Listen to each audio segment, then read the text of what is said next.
The ordinary meeting of council, 15th of September 2020, in the council chambers. To start the official proceedings, I'd like to acknowledge that we're meeting on Jara country, of which the members and elders of the Jara community and their forebears have been custodians for many centuries and have performed age-old ceremonies of celebration, initiation, and renewal.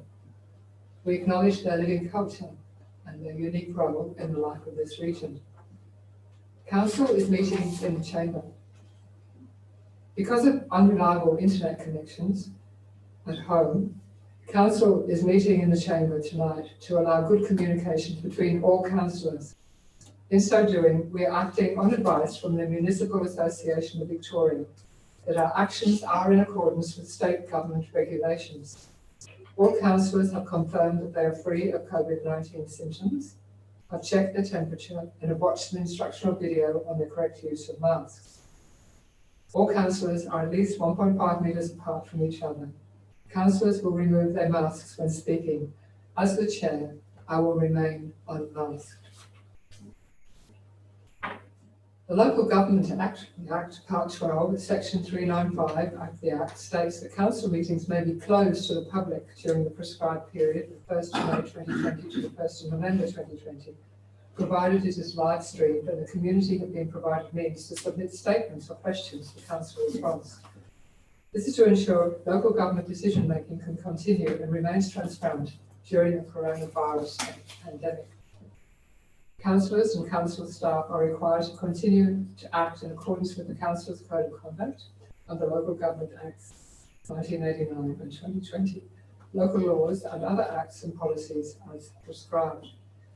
Where there are technical difficulties in being able to broadcast the meeting to the public, the meeting will be adjourned for 30 minutes until the issue is resolved or postponed to 6 p.m, 22nd of September 2020.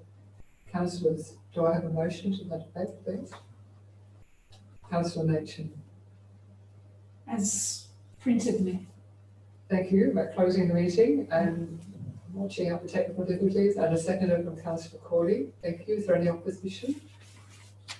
I declare that matter carried. Thank you. So I have all 7 councillors present, all in the chamber tonight. I have no apologies for leave of absence. Councillors, are there any declarations of interest or conflict of interest for tonight's agenda? No, I see none. So we'll move on to confirmation of minutes from the ordinary meeting of council on the 18th of August 2020.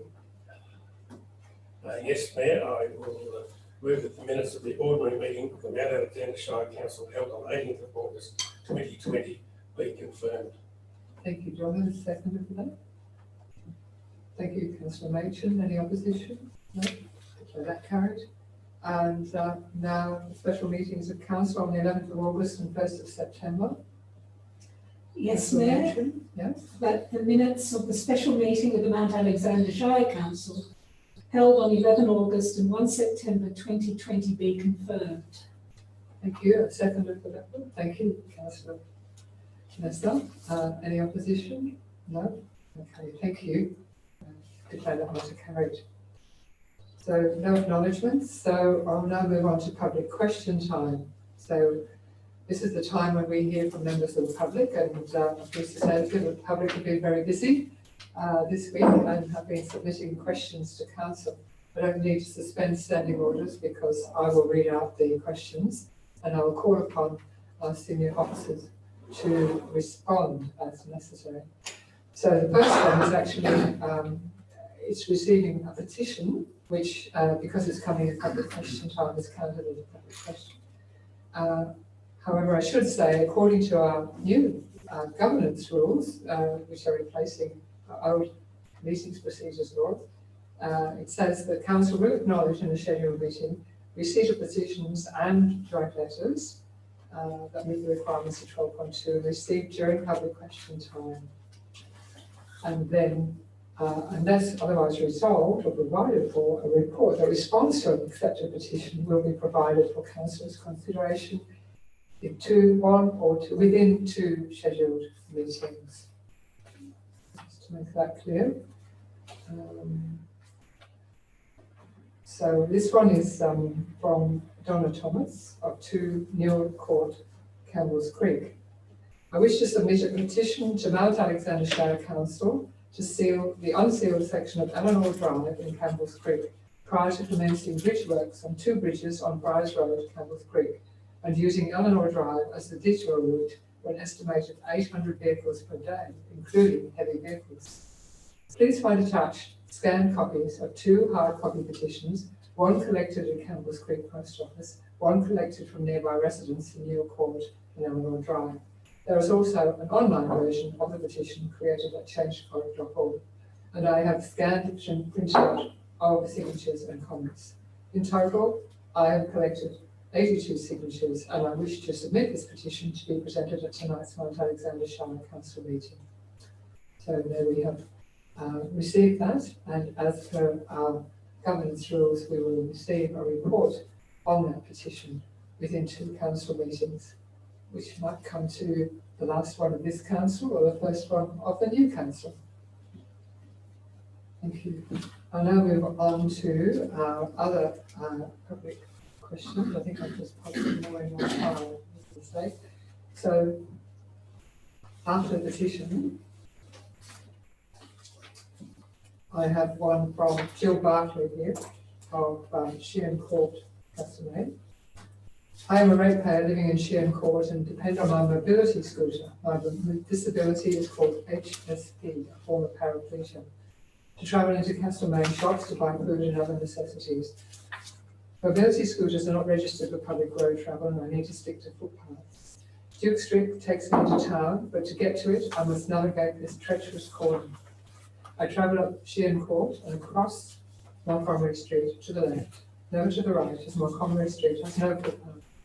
Grit my teeth and twitch on my stomach muscles and hang on tight to mount a driveway and proceed up the main track with a variety of tree roots, rocks, stones, sticks and slippery furrows, giving watch that my machine will take the line of greatest safety until Duke Street. My scooter is equipped with substantial suspension, heavy-duty tyres and has good ground clearance, not quite an off-road model, but close. Travel into town would not be possible on most mobility scooters. Recent rains washed away the blue metal patches made by Mount Alexander Shire in a half-hearted attempt to ameliorate the perils, and the slippery furrows have deepened. As I go, it horrifies me to see people on the road risking being collected by turning cars. It seems that any risk is worth taking to avoid trying to climb up onto the corner footpath. It doesn't seem unreasonable that a portion of my rate be put forward towards upgrading this corner, as life and limb are at risk every time I need to venture into town to buy food. I appreciate Council's consideration of this statement and its inclusion in the agenda for the meeting to be held on September 15th, Jill Barclay. And I note that there will be a report on a petition received on that very matter later on in tonight's agenda, so I won't seek any officer response to that particular one.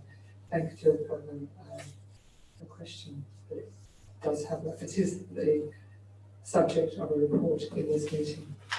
I now move on to a number of questions in regard to Barnsford Street. First one is from Sally Capline. I will read them all together and they will ask our Director of Infrastructure and Development, Jess Howard, to respond. To Mayor and Councillors, please find my question to be put to the Mount Alexander Shire Council meeting, submitted by Sally Capline, 39A, Barnsford Street.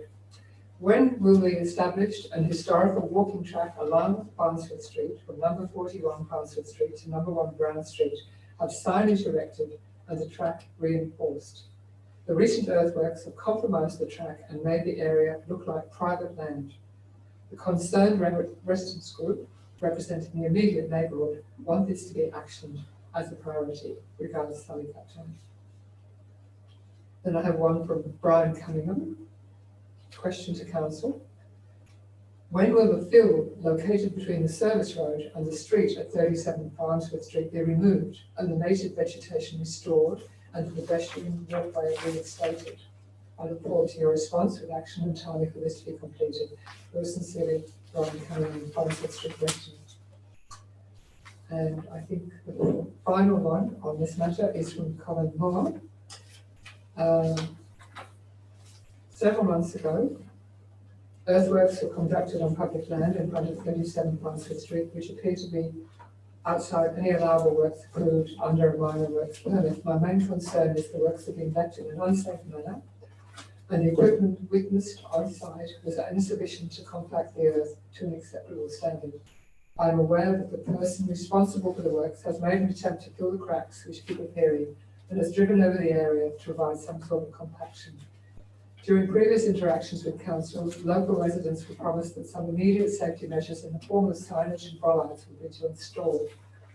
Apart from a few star pickets and some plastic barricading which are positioned outside of the cracking zone, these promised measures have still not been put in place.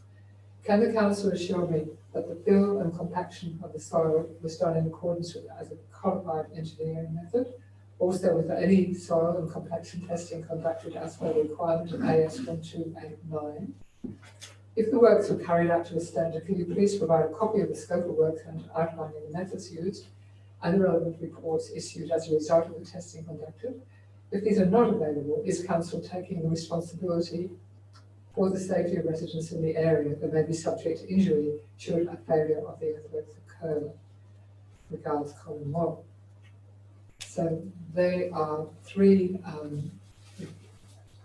items on the same matter, Brunswick Street. So I now ask Director of Infrastructure and Development to respond. Thank you. Thank you, Mayor. In relation to the range of matters raised, one of the matters raised was in relation to the installation of signage. Unfortunately, signage was ordered some time ago and we had hoped it would be installed by now, but like many people, there are delivery delays we're experiencing at the moment, but we've been advised that we should be receiving that signage this week. So hopefully we'll be able to get that installed shortly thereafter.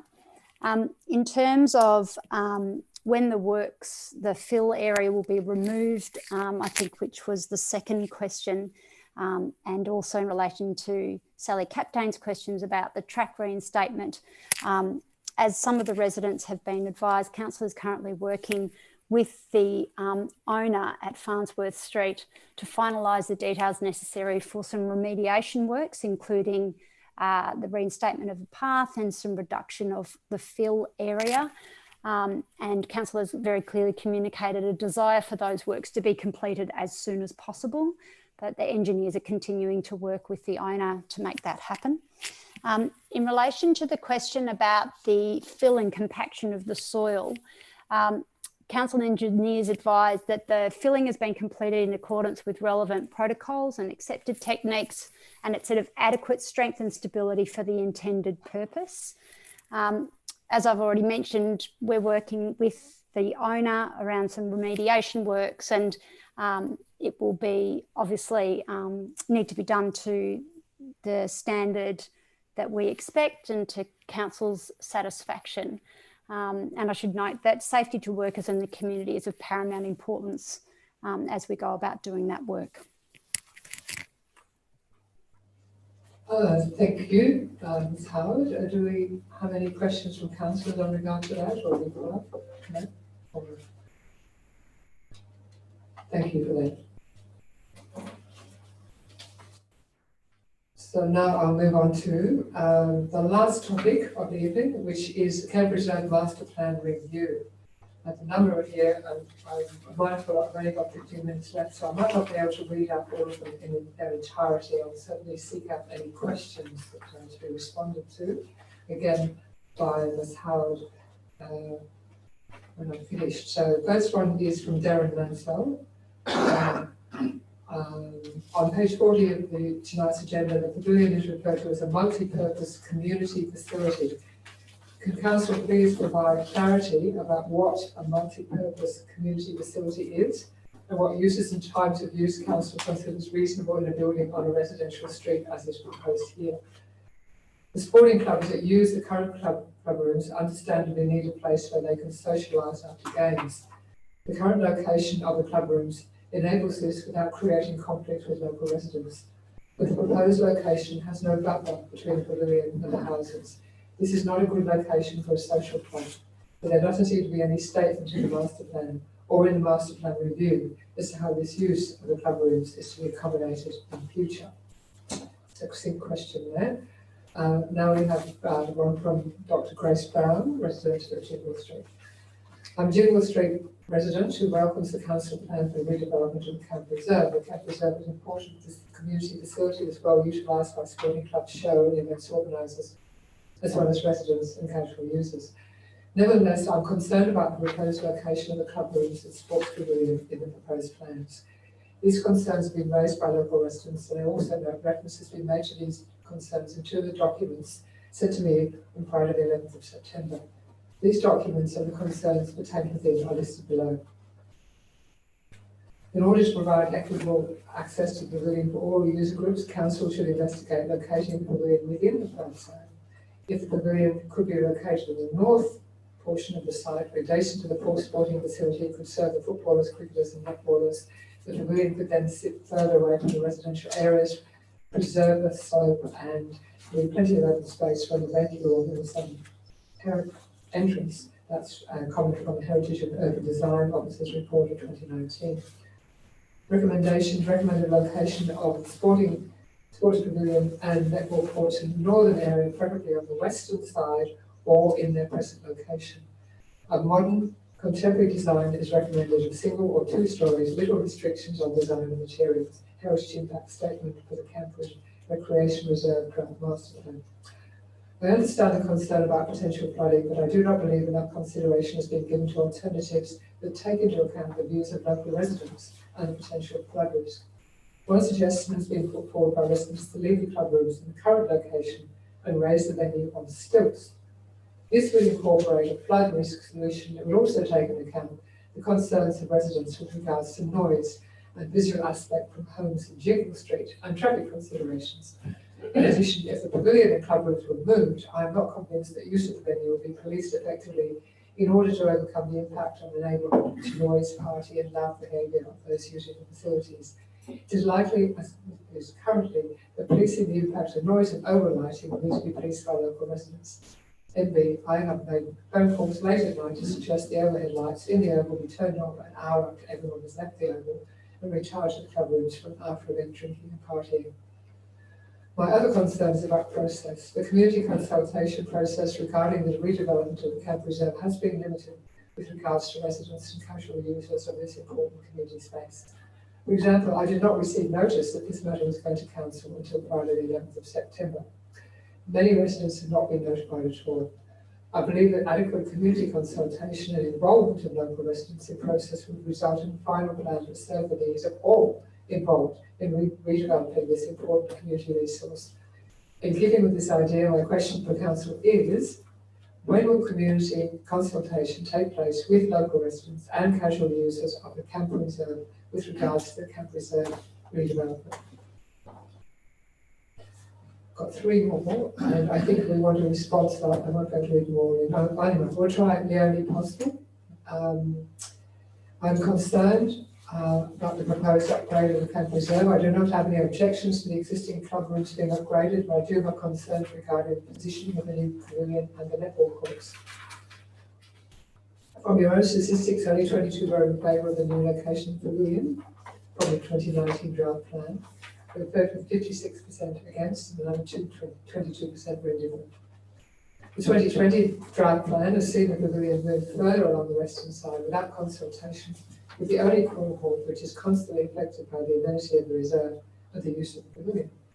It is insulting to be told that we are not considered to be an interest group in this process.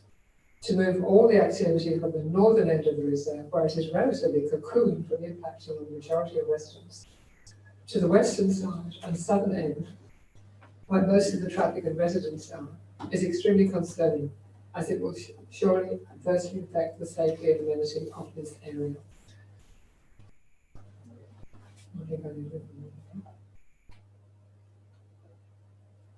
I understand that floodplain is a major concern, but I believe that there are plans for levees along the creeks which will surely mitigate some of this flooding. And there seems to be little information in the agenda and attachments regarding raising the building above the flood level. Has this been seriously considered as the new location is partially in the flood zone and on land subject to inundation? Also, are there protocols introduced regarding the usage of the pavilion, but how noise levels and behaviour be policed. Will this be left up to the neighbourhood?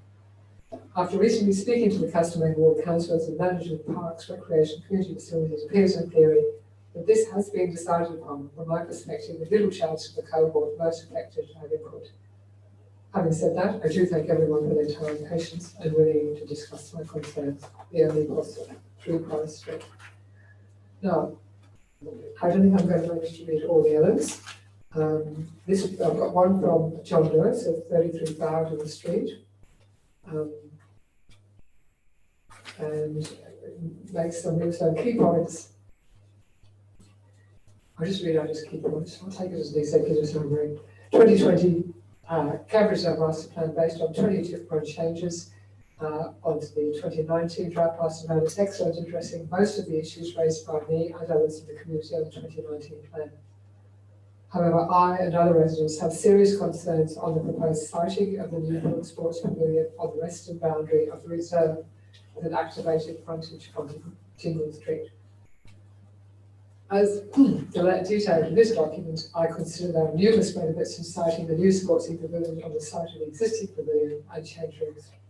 I support acceptance of the 2020 master plan, but ask that the decision on the final location of the new pavilion be reserved, subject to further consideration of impacts and benefits of the two locations and preliminary design development. That's from John Hurst. I've still got two more. I've got one from John Davis. Oh, wait a minute. Oh, yes. John Davis makes comments, sports feedback that I gave to the plan during public consultation.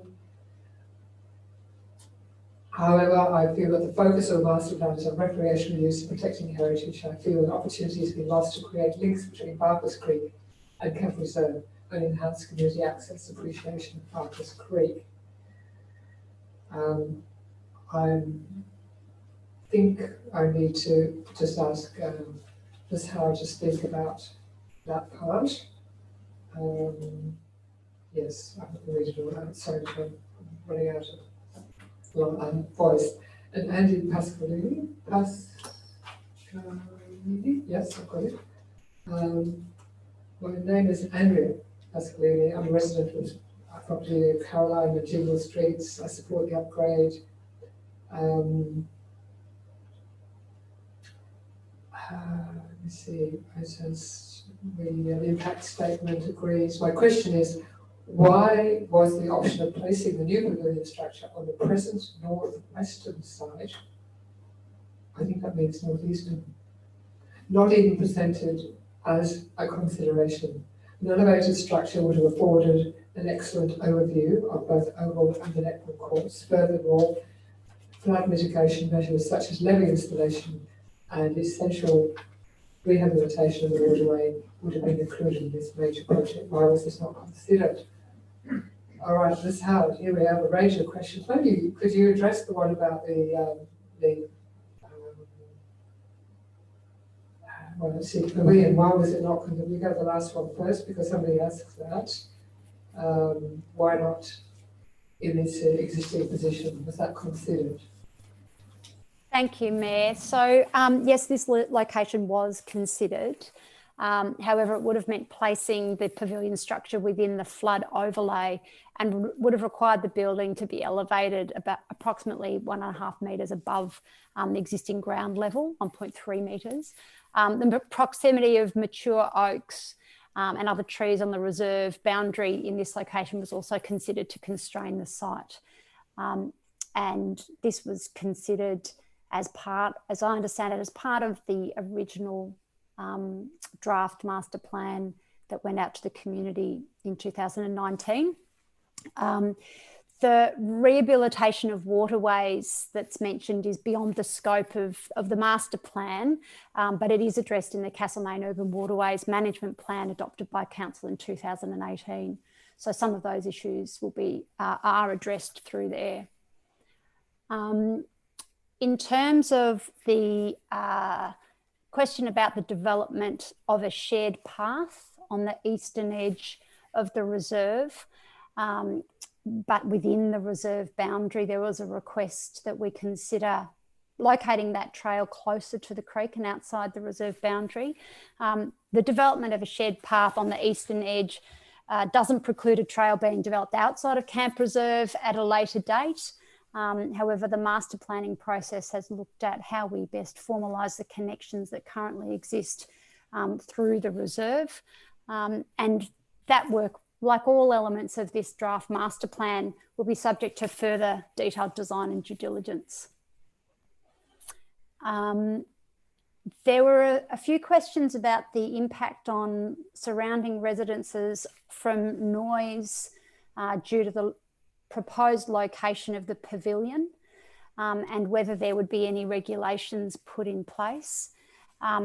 Council will have detailed user agreements in place which outline requirements and expectations with regard to use and behaviour, and will also monitor user groups and complaints received from the community. And I should also say that in terms of the ability for the community to provide input, there will obviously be significant consultation that needs to be undertaken as we go through the detailed design process for various elements of the master plan. So for example, in relation to the pavilion, there would need to be a significant amount of consultation as we go through that design process on what an activated frontage to Jingle Street looks like, what the terms around use would look like, and how we balance the various needs of the community in relation to that facility. There were other questions about the location of the pavilion, and again, the overriding priority has been to keep that pavilion out of the flood overlay area. The only other one I think is in relation to the community consultation that's been undertaken, and the consultation with the community was held in the middle of 2019 and was quite extensive at the time. As a result of that community feedback and a series of workshops and engagement with key user groups and the Committee of Management, a range of technical reports that are referred to in the council report were commissioned in order to respond to and address those concerns, and many of the recommendations in front of councillors tonight are a direct result of community consultation. The 89 residents who provided a response to the draft master plan were individually contacted via email as soon as it was clear that the report was going to be considered by council. Acknowledged that that was late last week. But those residents were encouraged to provide their feedback or statements as we've now witnessed through this public question time. I hope that deals with all of the questions that were raised, unless I've missed something there. I think you've touched on the spiritual one. You obviously won't necessarily quell people's concerns, but at least they have an opportunity to add them tonight, and you have responded. Thank you very much. And this matter comes up for consideration in the agenda, of course, going away. Thank you very much, Ms. Howard. So I'll now say, pretty good, 1 minute to 7 o'clock. So it's definitely we've run out of time for public question time. My voice is still there. Move on to petitions and letters. My recommendation that we receive a report on the earthworks at Farnsworth Street. Councillor Stewart, I have a motion, please. Can somebody move the recommendation? I'm on page 5 of the agenda. Oh, sorry. Thank you, Councillor Garner. Sorry, just as printed. As printed, that we receive, well, okay, that we receive a report next meeting. Thank you. Sorry, thank I thought you. we had to be reading them out. Any objections there? No. Thank you. We declare that matter carried. And now we move on to our officer reports. And the first one this evening is Events Grants Program Review. Yes, Mayor, I will move the motion as recommended that council approves the updated events grants program guidelines. Thank you, Councillor Lester. Do I have a seconder? Thank you, Councillor Cordy. Is there any opposition? No. Councillor Lester. Can I just speak to you? Yes, briefly. The events program or grants program is very extensive.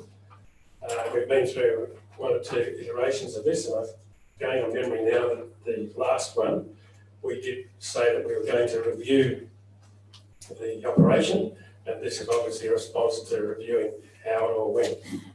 And I note that in the report that the COVID has affected a number of programs, and I think that people that have been recipients of this grant will need to contact the council to sort a few matters out because it is quite difficult.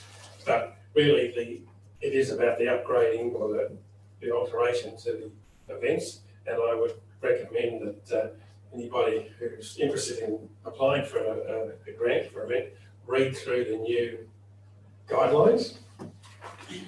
And I think this is really important, and event organisers need to ensure, as it says here, that they fully understand the changes to the program prior to its commencement. And it's a great thing, and as we move out of this COVID situation, we're looking forward to some of our events if they can come back. So I would say there probably could be some more changes on the horizon as things progress. So I'm recommending that we adopt those alterations as per community feedback, and maybe they're going to be altered again.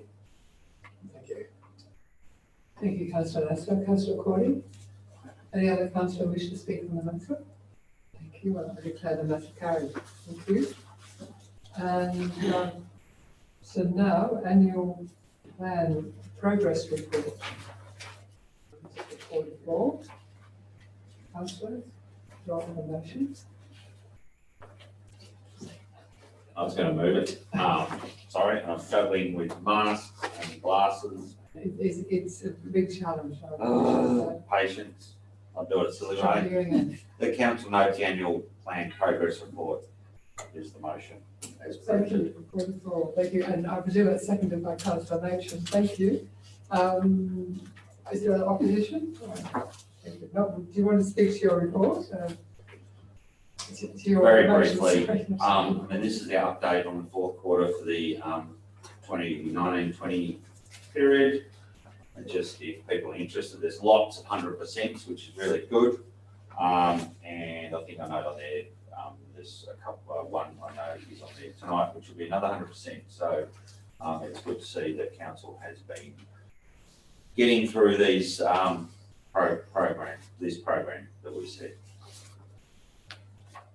Thank you, Councillor Carter. Councillor Machin, wish to speak to the matter? Thank you. Any other councillor? I declare the matter carried. Review of council local laws. Now, yeah, this is quite a substantial matter. We have been talking about these local laws for quite a time now. We have received a lot of submissions, and so now I'm looking for a motion on the review of the local laws. Councillor Machin. Thank you, Mayor. And the motion that I'm proposing is, and I'm just wondering if the Shepherd would bring this up on the screen. Thank you. So the motion is that Council 1 notes that a qualified person has reviewed the General Local Law 2020 as not inconsistent with the requirements of Section 111 and Schedule 8 of the Local Government Act 1989, and 2, adopts General Local Law 2020 and authorises the CEO to make administrative amendments as recommended by the qualified person, as well as amending Clause 13 of the General Local Law 2020 to enable a person to obtain a permit to temporarily occupy a caravan or tiny house on wheels on land with a dwelling for up to 24 months in 6-monthly increments where special circumstances are shown to apply. And 3, approves formal notice of the decision taken by Council and publication in the Government Gazette and Council's website as required by Section 74(5) of the Local Government Act 2020. 4, Writes to the Minister for Planning and the local state member of Parliament advocating for reforms to recognise tiny houses on wheels as a separate land use activity in the planning system and building regulations, thus enabling assessment of their permanent use and occupation in a range of settings across the state, and which would allow the value of such dwellings to be included in the calculation of rates. And 5, review the operation of the Clause 13 provisions 12 months after the General Local Law 2020 is gazetted and enacted, with the outcome of the review to be presented to the Council within 3 months of the review being completed.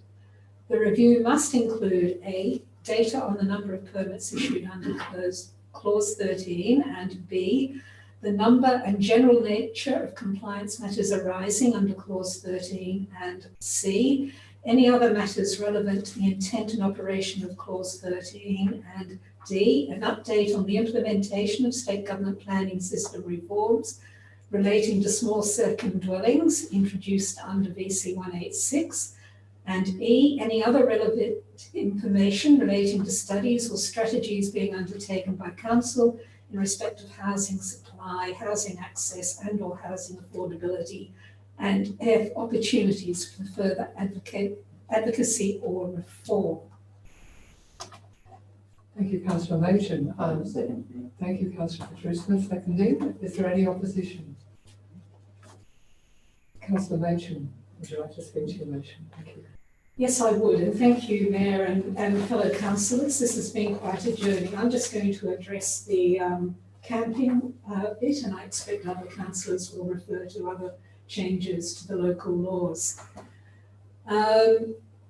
Thank you very much also to our community for the many submissions we've received on this.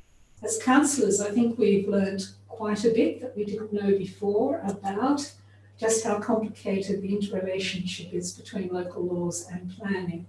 We've also learned about the risk of allowing things to happen in zones that may have bushfire overlays. So it's really the planning system is about making sure that there is safe housing.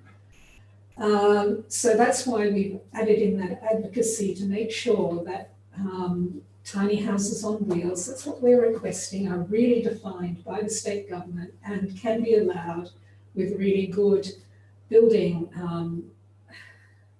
processes that fit the zone that they're going to be in. We've also learned that people who are dependent on the family where the dwelling is actually do have an as-of right to have a temporary dwelling there. So this is something that we've requested our officers to do, is to provide more information on what are the actual rights. So if your son or daughter is unable to get rentals, which are very hard to get in this town, or they can't get a job, same thing, and they need to live with you, it's quite possible you might be able to have that tiny house on wheels on your block as a right. But these are the things that we need to make clearer. What this change to the local laws does allow us to do is up to 2 years in 6 monthly increments, we allow people to have their caravan, tiny house on wheels on someone else's property where there is a dwelling.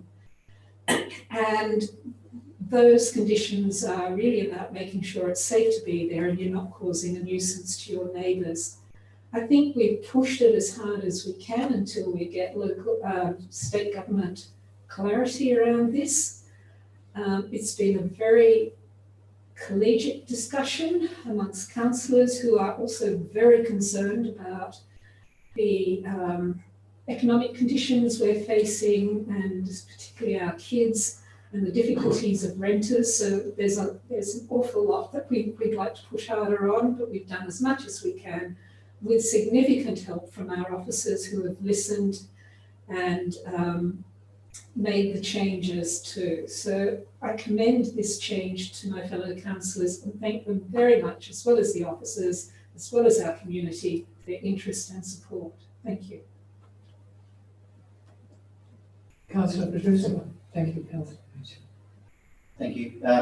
First, I'd like to thank Councillor Machen, who's advocated very strongly in relation to tiny houses on this, and we did come up against a lot of, I guess you'd call legal issues created by the planning scheme, which is pretty much Melbourne centric, but anyway, we won't go there. A lot of that made it very difficult to see how we would resolve it, but after a lot of discussion, including a special discussion for quite some time yesterday, we've come up with what I think is a really good compromise, and with the help of our staff, our planner, Shannon Meadows, has assisted us greatly in getting the wording correct and getting this right, and also come on board. I think that this will, initially it is 6 months, it can go out to 24 months in 6 month increments. Obviously, the circumstances as to why it needs to be extended do have to be shown, and the circumstances of sewerage, bushfire safety, etc., would be checked to make sure that they're still compliant. So I think it's a good result. We do need the government to step in and make some sort of decision on where tiny houses and similar fit into the state planning scheme, and that hence the request to write to the Minister of Planning. We've also got in there was a number of people wrote in about problems with recreational vehicles. There is a new section in the local laws that if there is a nuisance created with the use of recreational vehicles, that our local laws officers will be able to take action in relation to that. And there's a couple of other sort of changes that trying to find what the other one was now. That'll be for now. Somebody else. Footpath. Oh, sorry. Footpath trading was the other big one. And we did have a petition asking us to remove footpath trading, and we've taken that on board. There's been a lot of discussion about footpath trading, and it's interesting to note presently the government is discussing under COVID bringing back footpath trading in areas other than Castlemaine and Maldon. And in Castlemaine and Maldon, it's probably existed since the 1800s and still exists. There will be a review of exactly how it's implemented, but basically footpath trading will still be allowed against the building line, not on the curb line. Some people would have preferred we had no footpath trading. Some people would have preferred that we allowed footpath trading but kept the building line clear and put footpath trading out onto the curb. But with some of the deep gutters in both Castlemaine and Maldon, that was problematic as well. So at this stage, the status quo will remain, and we will work with the local traders, and we'll also work with disability groups who advocated strongly for changes to see if we can get that balance correct as part of that. But that will remain. That's it. I commend the motion to my fellow councillors. Thank you, Councillor Patricia. Councillor Gardner and then Councillor Cordy. All right, Councillor Cordy first. Thanks, Mayor. I'd just like to note the efforts of Council Officer Jeffrey Amey in preparation of the local laws. It's a very complex document. It covers far-ranging things from shipping containers around the town to droving stock and livestock and, as we've heard, recreational vehicles and tiny homes. So there's a huge amount of work gone into it, and plenty of other people would have thrown the towel in and said it was too hard, but Jeffrey persevered with this, and working with his colleagues and councillors has come up with a very sound document. So well done, Jeffrey. Thank you. Thank you, Councillor Cordy. Yes, Councillor Gardner. Thank you. I actually was going to reiterate back, Jeffrey. Obviously, being a local laws officer, you're probably not everyone's favourite person, particularly when you can go around handing out fines. But I think Jeffrey's done it and in a good way, and also sort out and walk the streets and talk to traders as well. And it is a very hard area, and I think you did a great job. So yes, well done, Jeffrey. This is something that's been I don't know, it seems like forever in council. I was starting to lose track of where we're up to be honest. There were so many things flying around. So it's good to see it come to an end. Personally, I'm not a great fan of local laws, but I understand the need for them. And I would suggest though, you know, if you've got a problem with your neighbour or whatever, maybe go and have a chat to them and see if you can sort of resolve it before you start sort of ringing council and using it. And I think it's good that these local laws really are about a last resort, and it's about working with people to sort of meet them. I think most people have, the footpaths is something I wanted to raise. The footpaths was actually just one for me. I do work in a job around disability, so I understand the requirement for particularly people with low vision, how easier it would be to get around the street and not having goods against shop fronts, because that's sometimes the way that they can navigate. Unfortunately, I think what Councillor Petrushna said, there's been a long history, particularly say in Malden, of footpath trading, and we're going to see more of it probably with the recent announcement of COVID. Street eating and dining. So the status quo will remain, and I think there's greater danger of the footpaths by putting them on the curbside, particularly in Malden. And so the status quo will remain, and it's good to see local laws officers will work with them. Tiny houses, I would have liked to see it go further, but I understand we've landed where we have. I'm definitely supportive in terms of a lifestyle option, and also in terms of financial and housing affordability issues. And I also think there's possibly future benefit in a commercial arrangement too. Hopefully that can be looked at through the Minister of Planning and some of the scope going on. And the last one to mention is weed management. I know that a group locally, Tarragona Cactus particularly, was strong on that, so that's in there. So yes, it's been a long road and it's over. Thank you. Thank you, Councillor Gardner. Other councillors? Yes, Councillor Wilson. Thank you, Mayor. I want to thank Councillor Gardner for flying around that he just mentioned. And I noticed that one of the few things in the local law that flying kites is allowed, and he's referenced to flying around. And I really recommend, and I've seen one or two kids and their parents fly kites, and that is one of the things. It's not a drone, so you're okay. So I'm hoping that the kids in the community will take up the kite flying as it's allowed. And just briefly, the last part about advocacy and reform, I'm hoping that the new council might be able to establish a working party with community groups to resolve some of these outstanding matters regarding tiny houses. That would be great to have big community involvement and councillors on that sort of committee or group. Thank you. Thank you, Councillor Lesser. Councillor Neiman. Just to reiterate what people said about Jeffrey and his hard work to do this, I was very impressed with his contact and speed of reply on many issues that I brought up. Thank you. Thank you very much. Thank you, Councillor Neiman. Well, all councillors have spoken in support of this motion, so I see no opposition and I declare the matter carried. And I will say for my own part, I'm very pleased to see we've landed in this spot, particularly with the sorting out of the trading of footpaths and having some control of recreational vehicles, as in thou shalt not cause a nuisance, which is what it all comes down to in the end.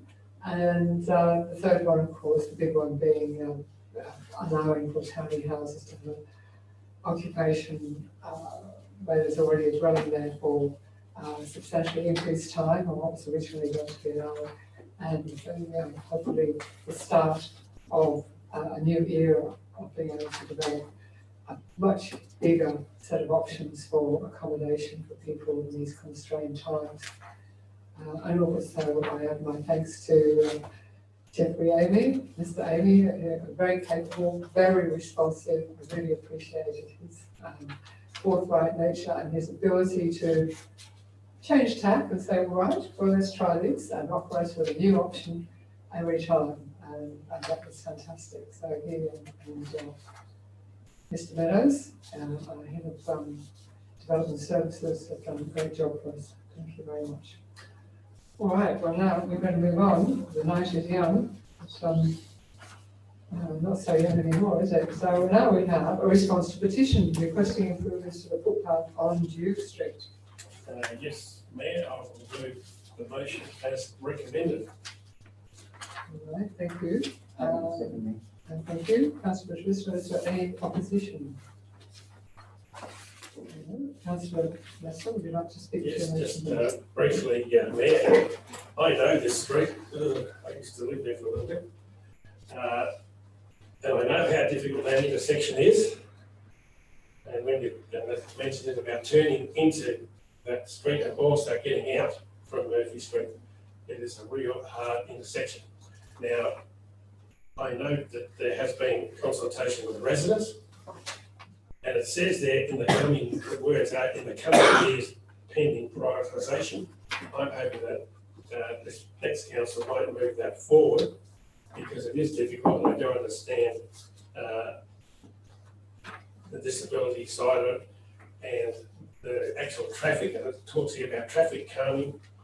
And also, everything's just not as easy as it looks, because you've got to get approval from the Department of Transport, and it's just not a quick fix. You just can't put down a bit of granitic sand as a pathway, because someone's going to slip and it's going to be washed away during rain events, as it says here, and so it needs to be something a bit more sound. So I'm hoping that our people in development will look at this in construction. We'll try and bring this up forward, I guess, to the next lot of councillors sitting here, bring it up as a bit more of a priority, and sort of letting it drift on, because we need to look after our residents as we are all getting older. Thank you. Thank you, Councillor Lester. Someone who moved this. Who seconded this? I'm sorry, Councillor Trish, will you wish to speak? No? Any other councillor who wish to speak to the motion? Yes, Councillor Manchin. Thank you, Councillor Lesser. As part of the urgency and prioritisation, this isn't the first time this request has come to us. I think this request came to us probably in our first or second year of this term. So just a reminder that perhaps this is one that we haven't really responded to in a complete way. Thank you, Councillor Nation. Any other councillor wish to speak? No, I declare the matter carried.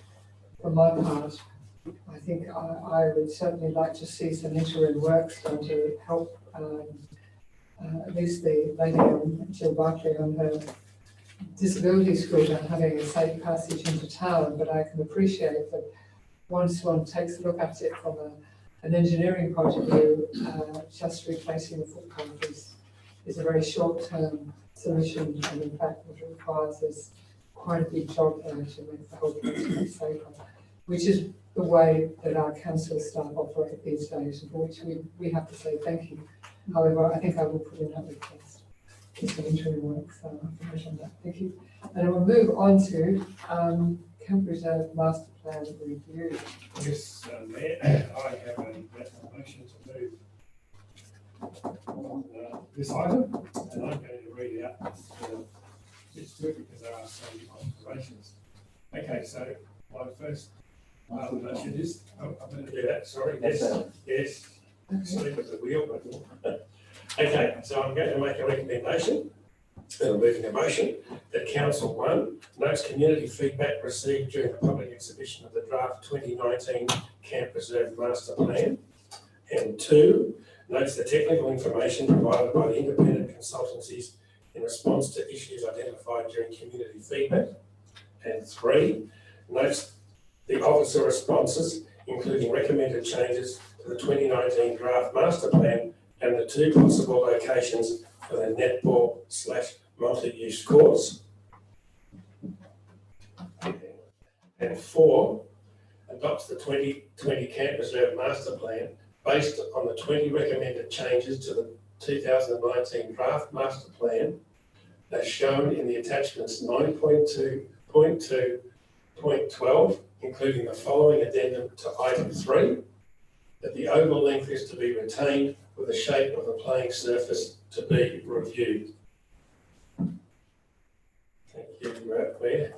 Thank you. We haven't got that up on the screen, have we? Second, Mayor, nice put on the screen. I think Councillor Gardner was something. Can we just clarify which option that you are talking about here? Yes. Just for full clarification, I just want to make sure too. Okay.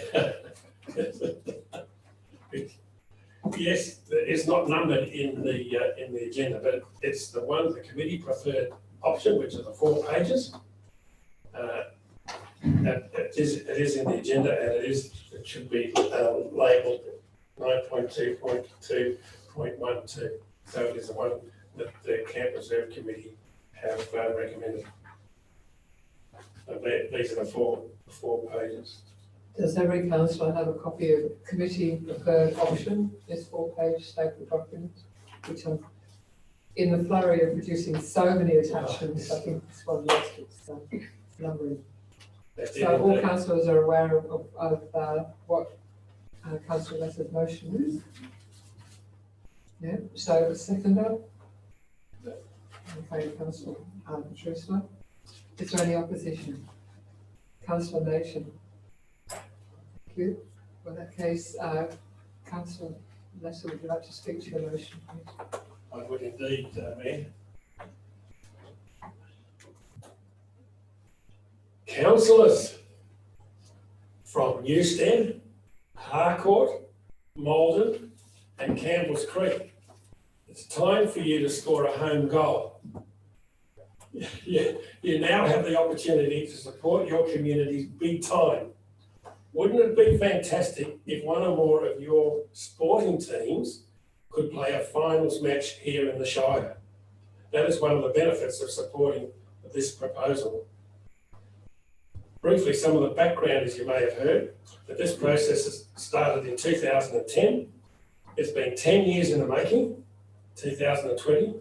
In 2019, a draft plan went on public exhibition and a community engagement process was undertaken. And it is still going on, judging by the amount of phone calls I have received recently. Now, to those persons who have been contacting me, and I have spoken to them, I have double checked with our planning department, and their response is as follows.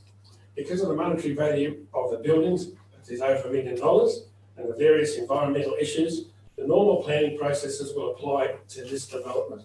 That is, advertising, community consultation, lodging of objections, etc., and further decisions that need to be undertaken by council. Then after all these processes have been undertaken, there's an appeal process through VCAT.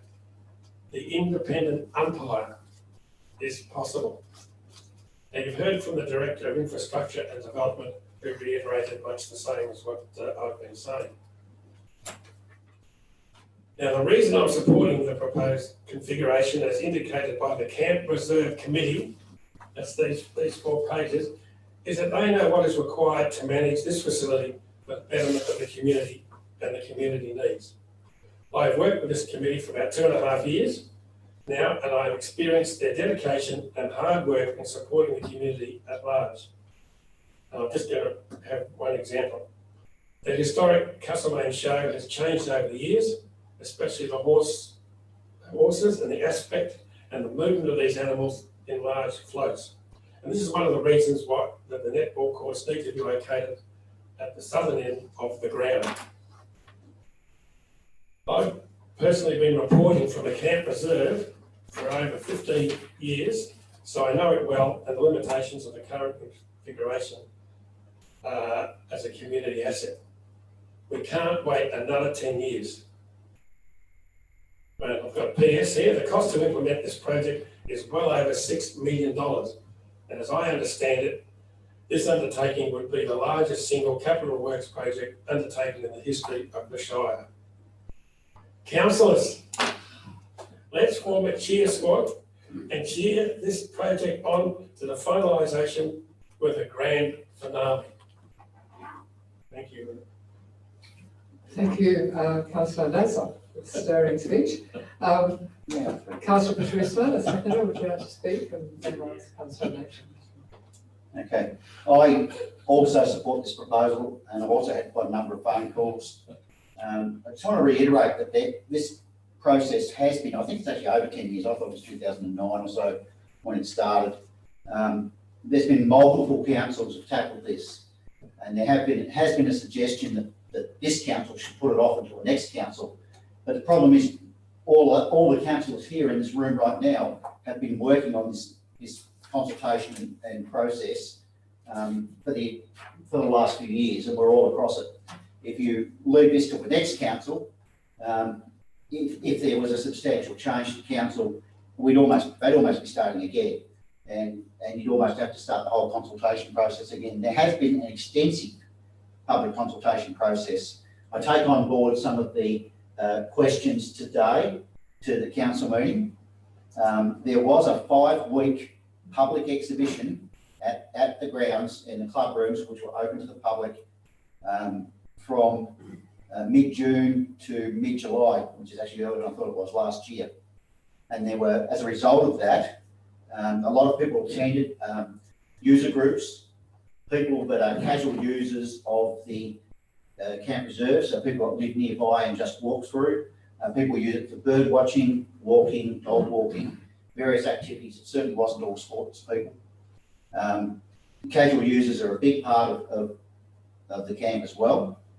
And there were also submissions from residents. Now, many of the residents' concerns related to the original proposal, which was a much taller double-storey building in a different location.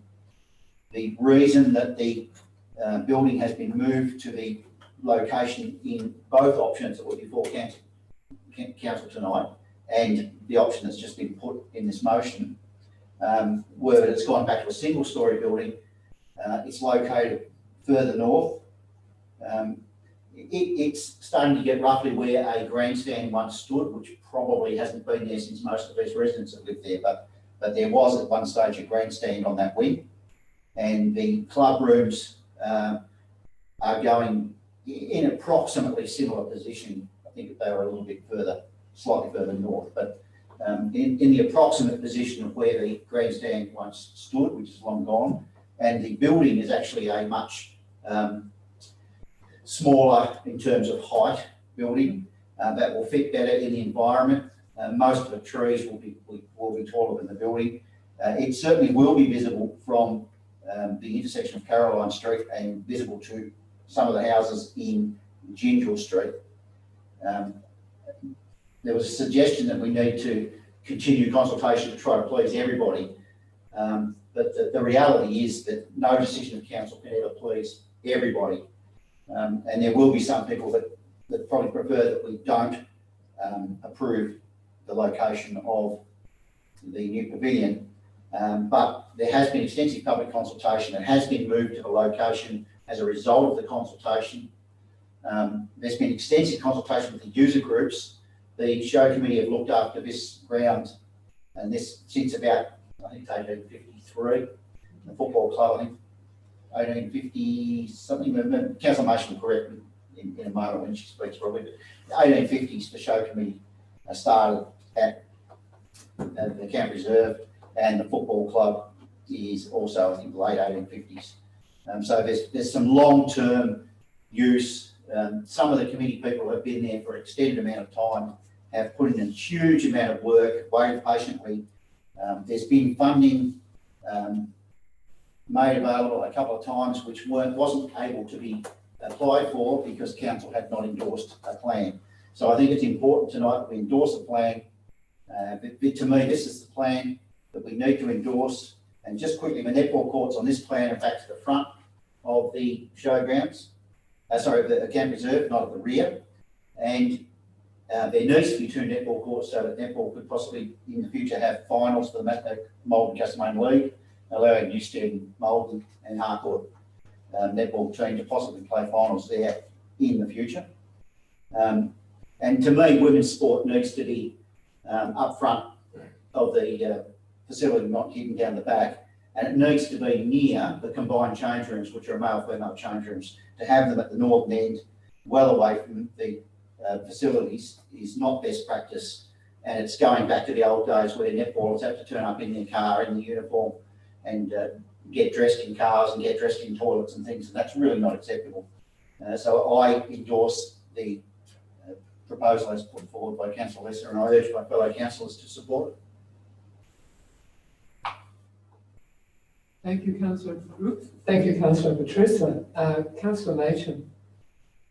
Thank you. And in objecting to this, I'd like to make clear that I have great respect for the work done by the Show Committee and the other user groups. This is not about in any way undermining their fabulous work and ideas and vision. However, I've got 3 reasons for objecting. First reason is heritage. So the 2018 September Heritage Report was quite supportive of the 2011 Master Plan, which had the pavilion in its current position. The latest one we've got, they're not really supportive of it. They really want it back. Heritage advisors want it back. Now, why would I bring this up? Well, it's quite interesting that in today's Express, World Heritage bid for this area based on the Central Victorian Goldfields, the most extensive, coherent and best surviving landscape anywhere, that illustrates the global gold rush phenomenon, I can't even say that word, of the gold rush. Now, this reserve is right in the heart of one of the most historic areas in the whole of the Goldfield region. So it's very important that we listen to our heritage officers when they say, no, actually, we would prefer it to be where it is currently. The second reason is around the community objections. There was a very strong community objection in the consultations to it being anywhere other than where it is. And you can understand why. And the having the idea around having noise controls, well, we actually requested when we allowed the lights to go up that there be a plan that limited or put clear understandings on when those lights could be used and when they could be turned off. That plan has never been tabled. So why would I expect this to be tabled here? So we've got strong community objections. The majority of the community who were consulted did object. And we've got, no faith that it would work. We've had no consultation about opening it up to Binjal Street.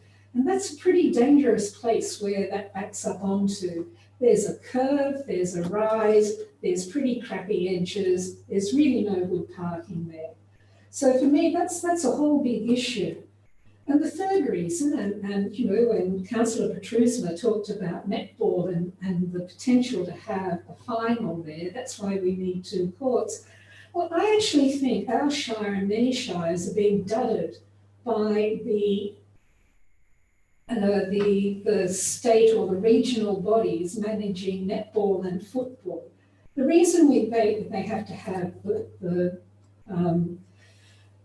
bar, the reason they have to have it to be rented out is to raise money so that they can pay the guys, not the girls mainly, but the guys to play footy. So we're actually being expected, because we're split across 2 leagues, to do that. We've actually just spent $2.5 million on the netball courts in Wesley Hill. If we want to have a final here, why does it have to be at the Camp Reserve? Why do we need 2? Why can't we ask the netball and football affiliation, whatever they're called, sorry, gone out of the head, those groups to actually answer the question, what is the most efficient way the Bendigo and the Maryborough leagues get together and say, if Castlemaine is going to provide the best service and the increased participation, which is why we're meant to spend $6 million to increase participation, or at least to maintain where it is, it's an awful lot of money.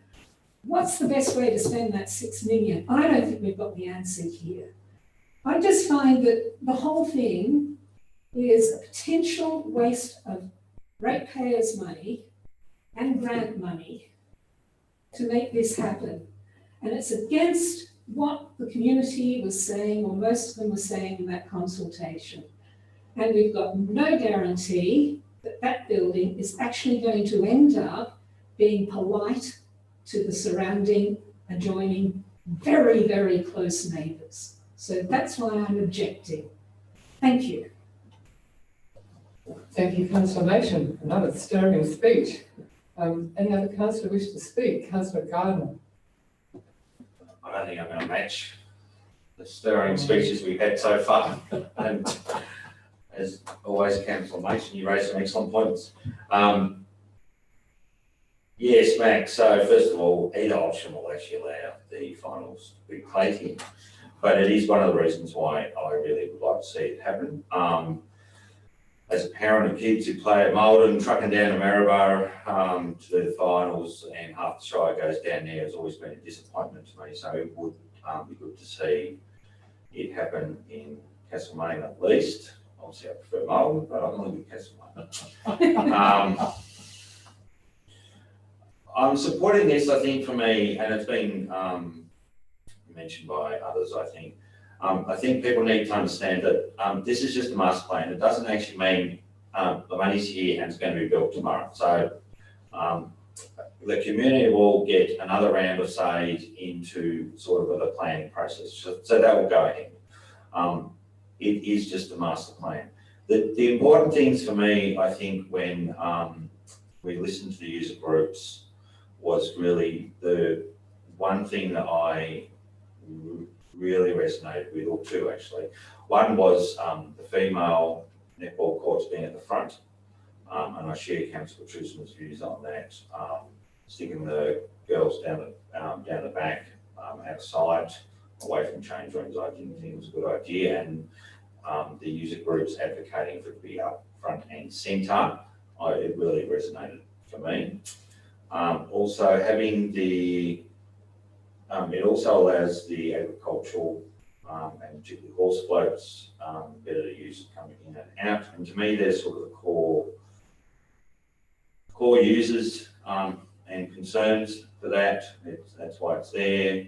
And so I'm supporting the amendment. I'd also actually like to acknowledge Kath, though, through this. She has been here for a couple of years. And I think I was also impressed with, even though she was providing an alternative, the user groups providing an alternative, she brought it to council and even they were happy the way that she handled it. I think she's done quite well. Yes, but I would support Councillor Lesser's motion for the user group option. Thank you. Any other councillor? Yes, Councillor Forty. Thanks, Mayor. It's been a while since I played a game of football at the Camp Reserve, but I have done it and had many good memories of playing there. Actually, one night at training, I remember I wasn't watching where I was going, and one of our local champions, Les Oliver, picked me up held me over his head, and I'm a fair size, so he was a lot bigger, so you never forget those things. Basically, I want to see the master plan endorsed by council, and I'd like to see the project move forward to design stage. For me, you need to remember with sporting facilities that the playing surface and the condition of the facilities is paramount. I think this is a once in a lifetime opportunity for council to improve our Premier Sporting Reserve. I'd like to acknowledge the work done by all of the committee, the other sports that play there, as well as the Show Society. We've got people that I know on those committees, and through all different aspects of life, but they're very proud and strong supporters of our community. And this is by getting these facilities upgraded as a way that we can recognise their efforts, in some cases a lifetime of work at the Oval. In terms of council, I think I'd like to acknowledge the efforts of Councillor Max Lesser for pushing this project through, and also Jess Howard and Kath Olive for our staff for their work, because I was a bit dubious in earlier iterations of the plan and earlier discussions, and but I think the bottom line is it's a very important project. It's an exciting opportunity, and you just never know what grant funding may be around to support this project. So approval of the master plan is an important stepping stone to get this going. So I'm happy to see the design progress. Thank you. Thank you, Councillor Cordy. Any other councillor wish to speak? No? Well, okay, we'll put it to the vote. So those in favour of Councillor Lesser's motion? Those against? I declare the motion carried. Division? Okay, those divisions, so those in favour? Councillor Lesser, Cordy, Patricia, Gardner and Neiman. And those against? Councillor Nation. Oh, I've got myself, didn't I? Oh, that's a good question.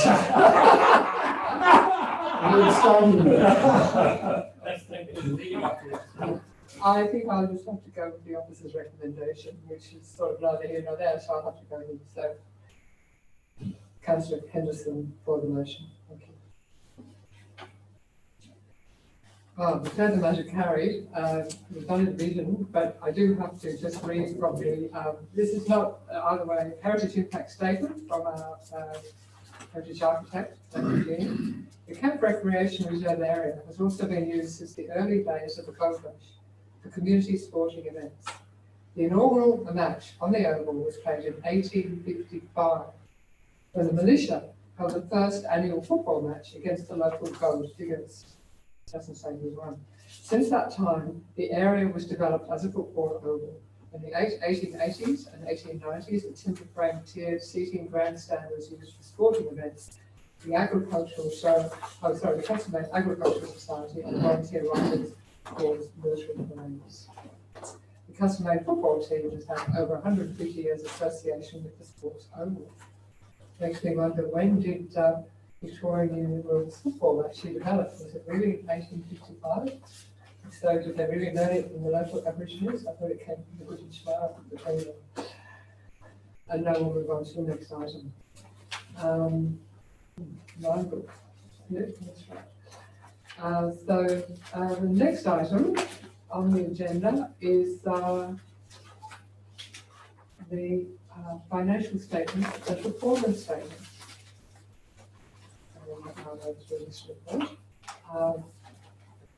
Mover for this one, Councillor Cordy. Yeah, I just what are you moving? Please? Yes, Mayor, I've moved the motion as printed. Thank you. Thank you. And seconder? Okay, thank you, Councillor. So is there any opposition? Councillor Cordy, before you wrap up, would you like to speak to the motion? Yes, thank you, Mayor. I'd like to acknowledge the efforts of Director Lisa Knight and Finance Manager Carolyn Ross for the work that's gone into the financial reports. I think there's been very challenging conditions in the finance area. Remembering that we've got to meet all of our reporting requirements, as well as this year under the COVID situation, the budget was done twice, so it's an extraordinary effort, and I thank all of our staff for their work on this.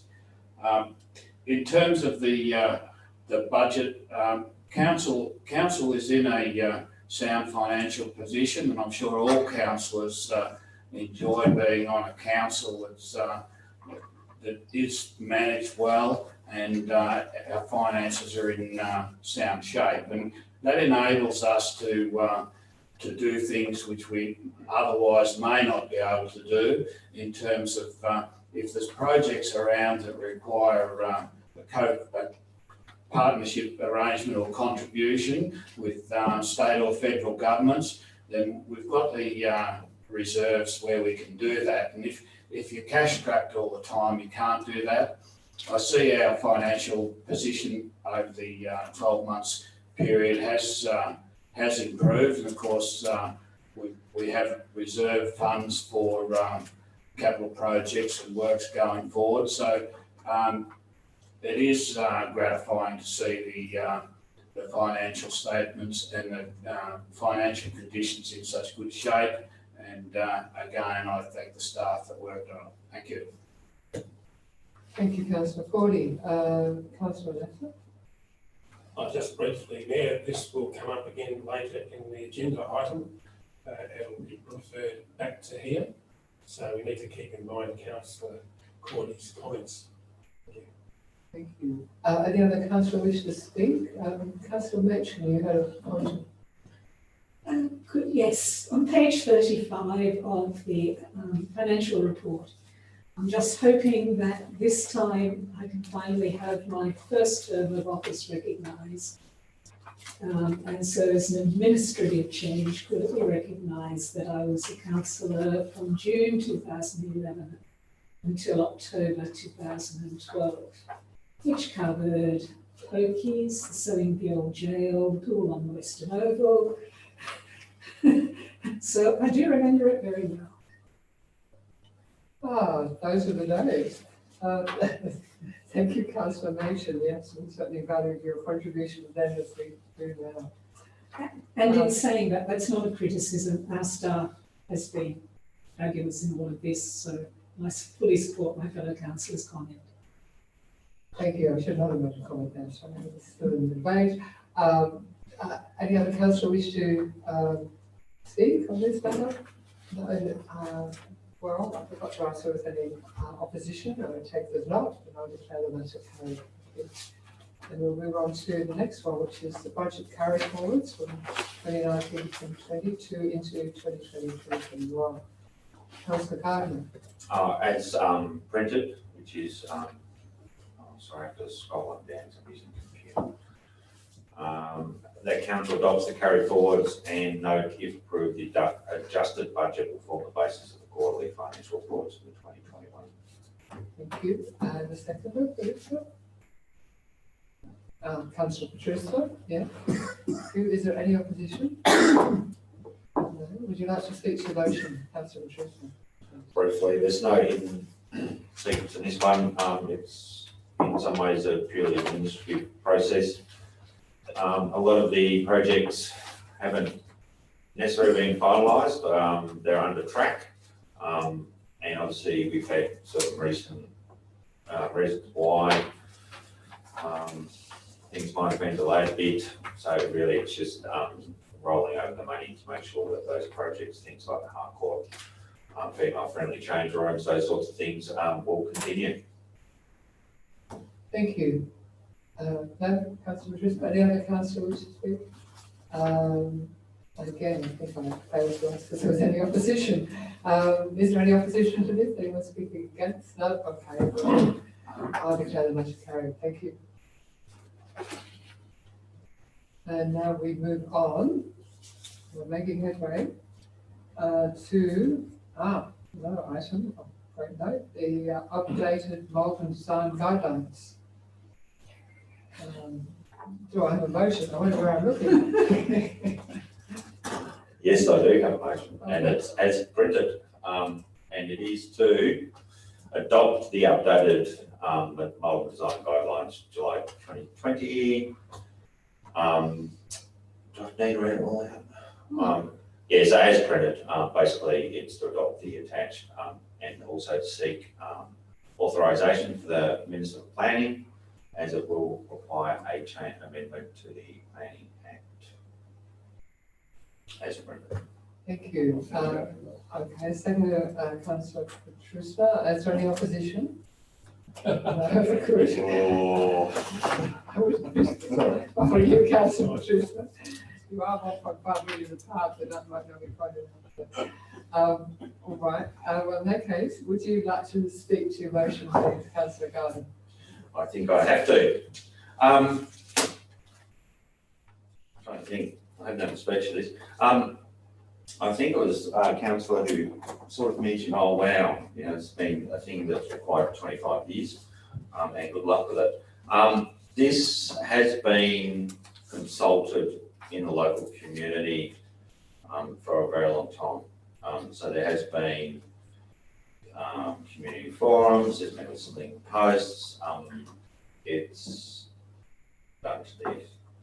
And I'm really pleased to see by the end of it, there is the local heritage person, Jan, who does a lot of work in this area, supports it. To me, that was, well, if she's going to support it, it's happening the right way. A lot of work in this has gone on with staff internally. So the strategic planning area, Lauren, Lisa, the heritage, and also like planning, Shannon, and area as well. There's been overseen and worked on by a local group, and I'm not sure I'll mention them because sometimes it means that they get feedback they probably don't want. But they were turned up, committed, debated, and we've seen it where it is today. These guidelines really are about amending some of the language because it was done back in 1977, I think, originally. It's to make it a bit more contemporary, so it brings it in line with the Borough Charter of Heritage, which is sort of the benchmark for heritage control. And it also makes the document a bit more user-friendly. In some ways, it's a bit more prescriptive. It clearly articulates and points out what you can and can't do in different circumstances in terms of, you know, subdivisions and land infills, the streetscape in terms of trading, design sort of requirements. And so really it does make it easier for one, that I think the staff, when looking at planning applications, there was lots of areas that was a little bit grey. It also it makes it easy for the community to have a look, and they can say, oh yeah, well that colour, it's here, I can paint. And also obviously for people who are going to buy a property, want to move in, they sort of will know what they're up against. What else do I need to say? This obviously now has to go to the minister, and council will have to demonstrate it's gone through a significant process, which it has. It'll need to be adopted, and then an amendment to the planning scheme.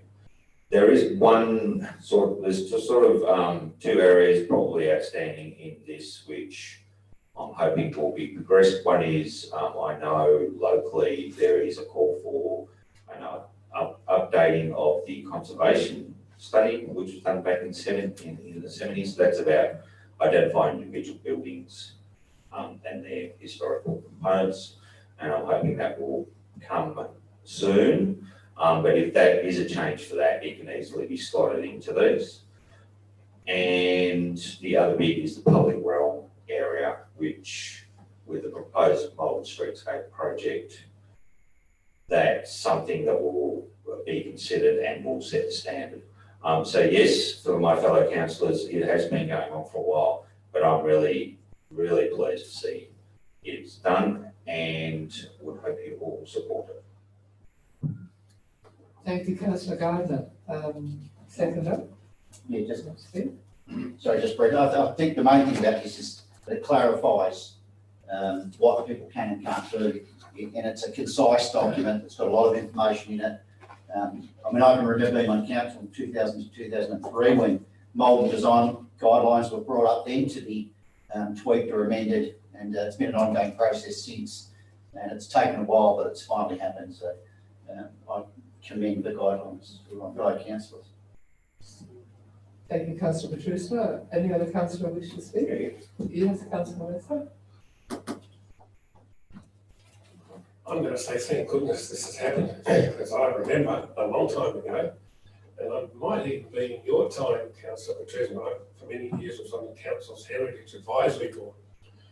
And mould guidelines keep coming up and up and up, and you know, very difficult. No, you've got to do this, it's got to be this. And we always knew that it needed to be sorted out. And I'm really pleased, pleased for Councillor Gardner, because he's put a lot of work in it. But finally, something has happened, and away people can go with some sort of, I don't know, continuity and some sort of, in a way, for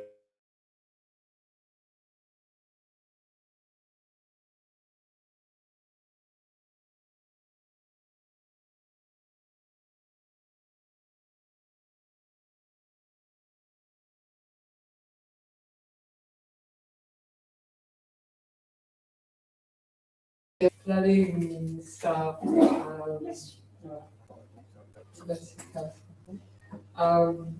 has turned pale at the thought of having to tackle the modern design guidelines and the thought that it only be done by a specialist consultant. But in fact, we had a very brave planning department these days, and they took it on and they worked with the experts in the local community, not against them.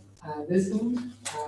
I think Councillor Gardner chaired a reference group, and to all, from what we've heard, that's been a great success, and we've got particular approval from what I will, without any shame or confirmation, call the Northern Heritage Police, who protect the beautiful streetscape of Northern for us down into the future. So, congratulations to all concerned. And may the planning path of Malvern people be smoother in future as a result.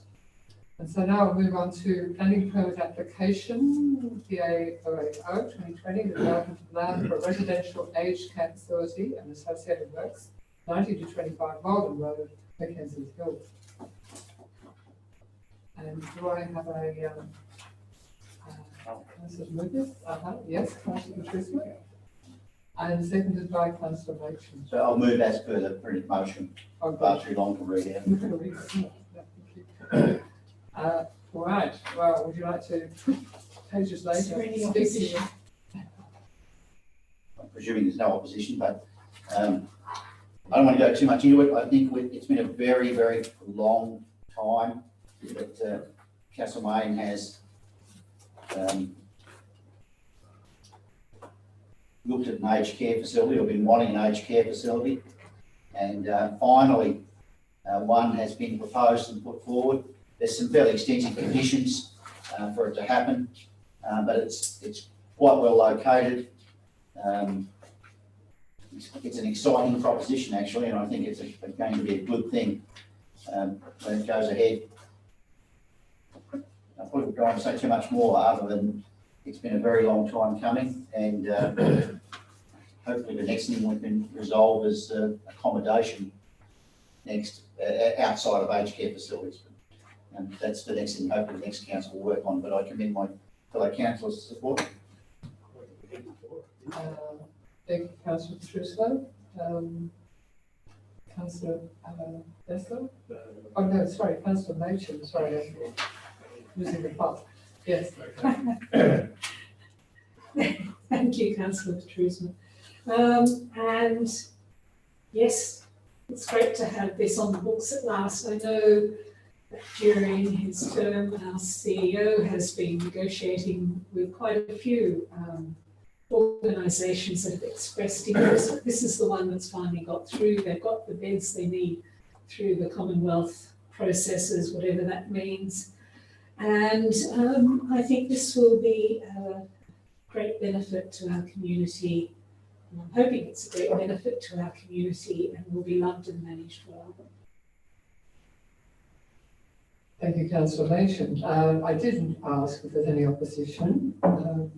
No. Councillor Machin was trying to remind me to do that, but okay. But yeah, Councillor Coyle. Thanks, Mayor. I'll just make it, I'm not an objector to the motion, but I would just make a couple of comments in relation to this facility. And I worked in this sector for many years, and I've built several of these facilities, so I do know a little bit about them. In terms of, one of my concerns is that the design of the building, it's a very, very large single level complex, and when you place that on a significantly sloping hill, then to fit it on, you need to do a large excavation at one end and a fill at the other end, and I just wonder whether the aesthetics of the design are as good as it could be.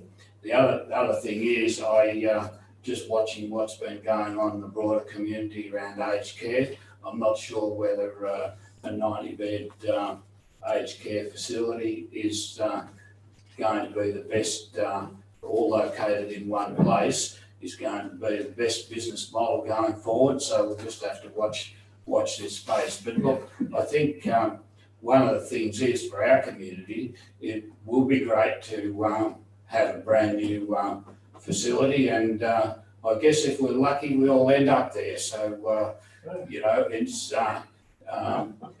something that you know, we want really good facilities. We want them properly managed, and I've sort of watched the politics more recently between the state and the federal government in relation to aged care, and I think what we're going to see is, going forward, is we're going to see changes in how those facilities are managed. But anyway, I'm happy to support this proposal, but again, I just have concerns about the actual design and the particular site. Thank you.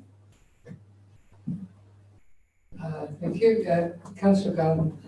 I just wanted briefly, yes, look, I mean, this is going to be a 93-bed facility, so it's substantial in size, and it's going to be developed by a commercial development. But 93 beds is big. I was going to pick up on what Councillor Cordy said about what's going on at the moment. Obviously, there's quite a bit of criticism for the commercial operators in aged care, particularly with COVID. It is a big issue. Whoever the applicant is, has obviously successfully obtained beds through Commonwealth Department of Health. And I have no doubt, as Councillor Cordy has said, going in the future that there will be some changes either through the Royal Commission or from the learnings through COVID and how these sites are managed going forward. But it is a Australian government facility, and they will need to manage it in the future. But it is a big facility, and I think it's going to be a really good development in that area and for this shire too. Thank you, Councillor Garden. Any other councillor wish to speak? No? All right. Well, there being no opposition, I declare the matter carried. And we move on to the next planning application, which is PA 053/2020, 323 Tokens Road, Ravenswood. Do I have a motion? Yes, you do, Mayor. I'd like to move a motion that is not original printed, but I think we're going to get up on the screen. Ms Shepherd, are you able to put Councillor Lehmann's motion on the screen for us, please?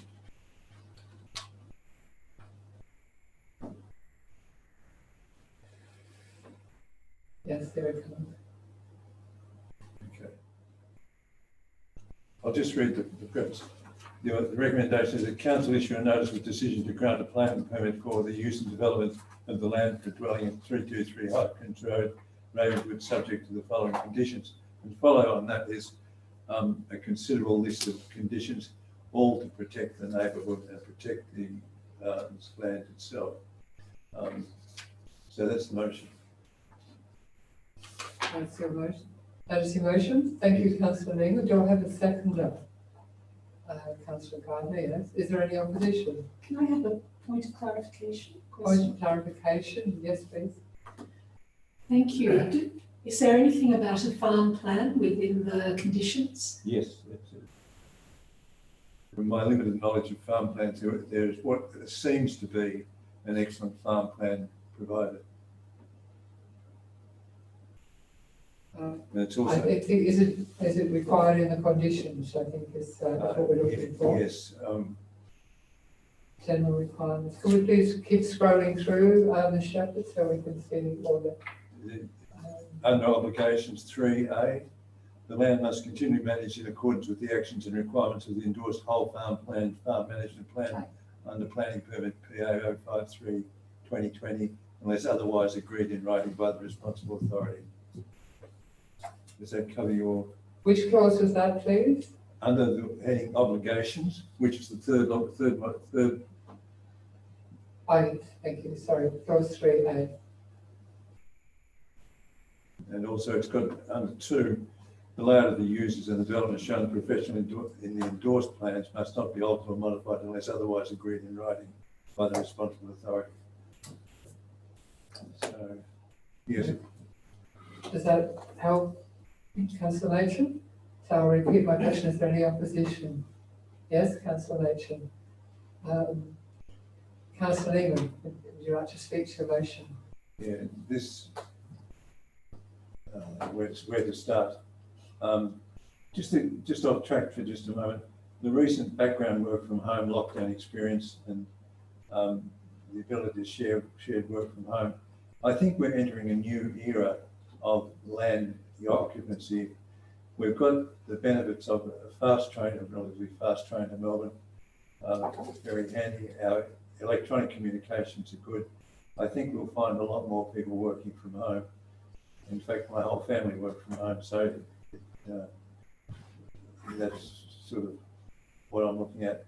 But the site itself, I spoke to one of the local farmers, just a guy on the tractor I stopped in the road, and he seems quite happy about it. The locals, it's at 38 hectares, it's within a 15th of being the correct size. And in fact, the position of the house on it is 1/77th of the area. So, which is not, some of these we get, they're fairly tight. Sorry, Councillor Lehman, I think you mentioned your microphone. Okay. Hang on, one on here.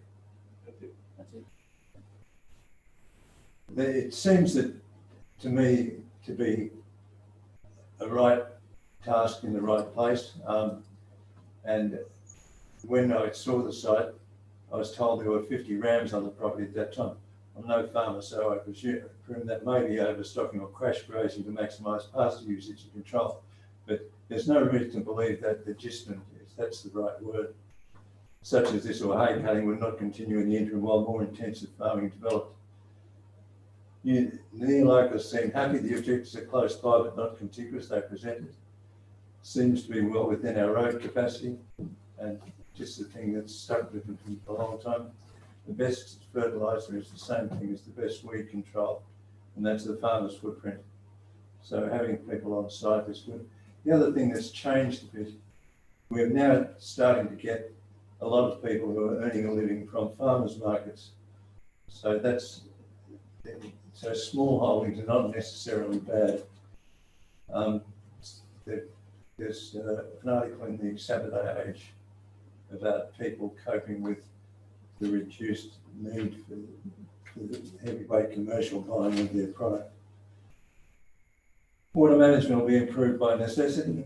The farm plan management plan seems comprehensive, and all councillors were sent on the 1st of September a note from Louise Johnson about a Wiseman versus Miracle City Council or Shire Council, and to do with cabinet Macedon Ranges. And the wording seems to be a little easy on allowing this. So I think we've got a glimpse of the future. I thoroughly recommend this as to allow. Thank you, Councillor Lehman. Seconder, Councillor Gardner. Yep. I think for me, this is think as councillor Newman mentioned, 38. So it's just a smidgen under the 40. It's a block that otherwise probably will sit there and be redundant. I know probably as a council, and I've been supporting a lot of these, I sort of have a general view that it's better off to have someone with a house on an area than allow it for weeds and be a bit more productive. They do have a farm plan, which is part of the condition. You know, 38 acres, it's hard to farm and make a living on. Doesn't seem to be any potential for neighbouring farmers to take it on and swallow it up. For me, it's just under the 40, and I think Councillor Neiman mentioned at the moment there's probably some changes, particularly in VCAT, which really, when I read it, was around about, which could go either way, depends upon who you get a VCAT, I think. But that one particularly was really about the individual situation and not just applying a blanket rule. And to me, I'm supporting it. It's just under the 40 acres. So I would hope everyone else will. Thank you, Councillor Gardner. Councillor Machin, who's to speak? Thank you. Problem is 38 acres becomes 37 hectares, sorry, hectares not acres, becomes 35 is okay, becomes 20 is okay. It's medium quality, but that's our best quality in our shire. This is traditionally broadacre farming. There's no need for a farmhouse, which is actually, the plan for it is the same size as my own block of land, so it's a huge plan that they're proposing there. There's no need for this to, for a house to be on there to continue to do what's been there. It was made clear to us in an email from the applicants that this is a retirement place, not a farming place.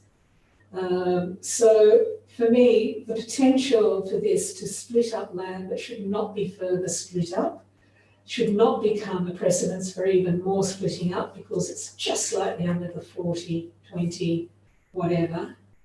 We are under attack in a lot of places, and farmland is precious. It's very precious. I do consider there are places where, you'd say no worries, and I've supported those, where the land is fragmented by other reasons, and there's absolutely no other use for that land but what's proposed. So there is a use for this. It is farmland, it's broadacre type farmland, or grazing or whatever. I'm sorry, Councillor Cordy will tell me the right phrases. So that's the reason I'm not supporting this. I don't think it will add benefit to our farming zone. I don't think it will add benefit to our shire. Thank you. Thank you. Yes, Councillor Petruccio. Before I decide where I'm going, I just want to clarify, was there a condition, Councillor Neiman, to prevent further subdivision? Yes, there is. Okay, well, in view of the fact that there is a condition to prevent, and I take on board Councillor Mation's objection to it, because I would also object if that condition wasn't there. I'm happy to support the motion with that condition as part of it.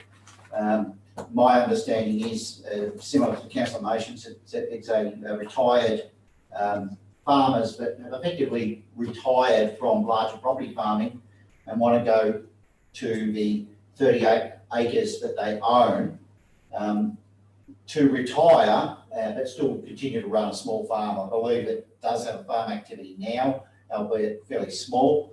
And there is a farm plan to continue farming. Obviously, I wouldn't imagine that'd be a huge intensity if it's a retirement farm. But the thing for me is it's got to have farm activity. That's what the planning act says. And also it has to have a property, to have a house built on it. There needs to be a tie-in between the need to have a house, the farm. And I think if I was running a retirement farm, I would want to be driving to that land every day I want to be living on it to manage it properly, so I'm happy to support it. Thank you, councillor Petruccio. Yes, councillor Corey. Thanks, Mayor. I'll just make a couple of comments in relation to the property.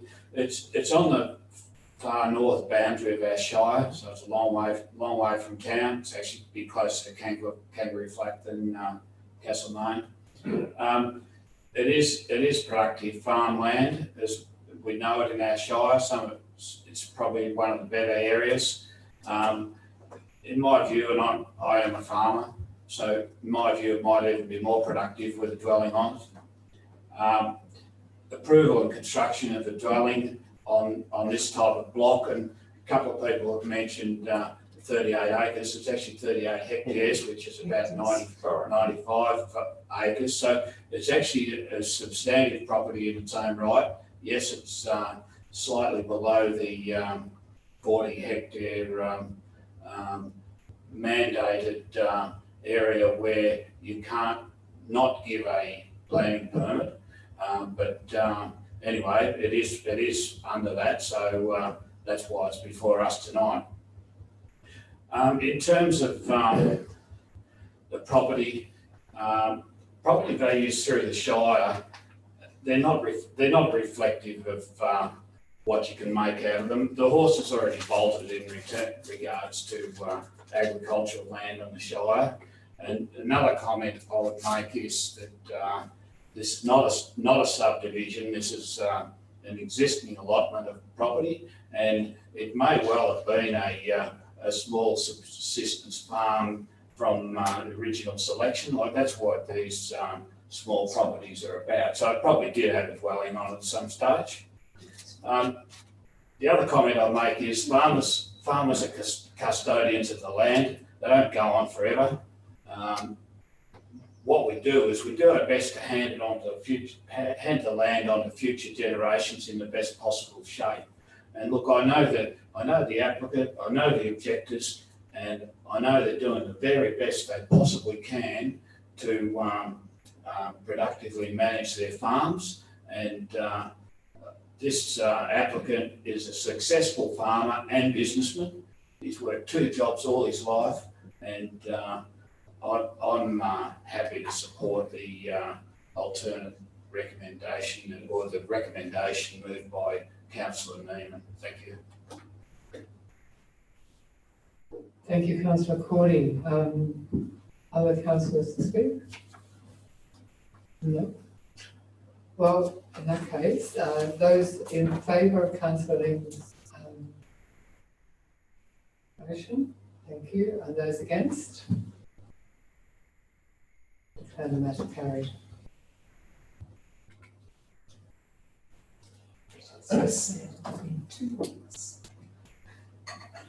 And yes, one has to be consistent in one's decision. Of course, retirement, eventually you pass it on to someone else, isn't it? Thank you. So that was Hopkins Road, and now we have Pitman Street. So PA 239, 2019, 51 Pitman Street, due to demolition of existing dwelling and outbuildings, construction of dwelling and garage. Yes, a motion? Yes, councillor Lesser.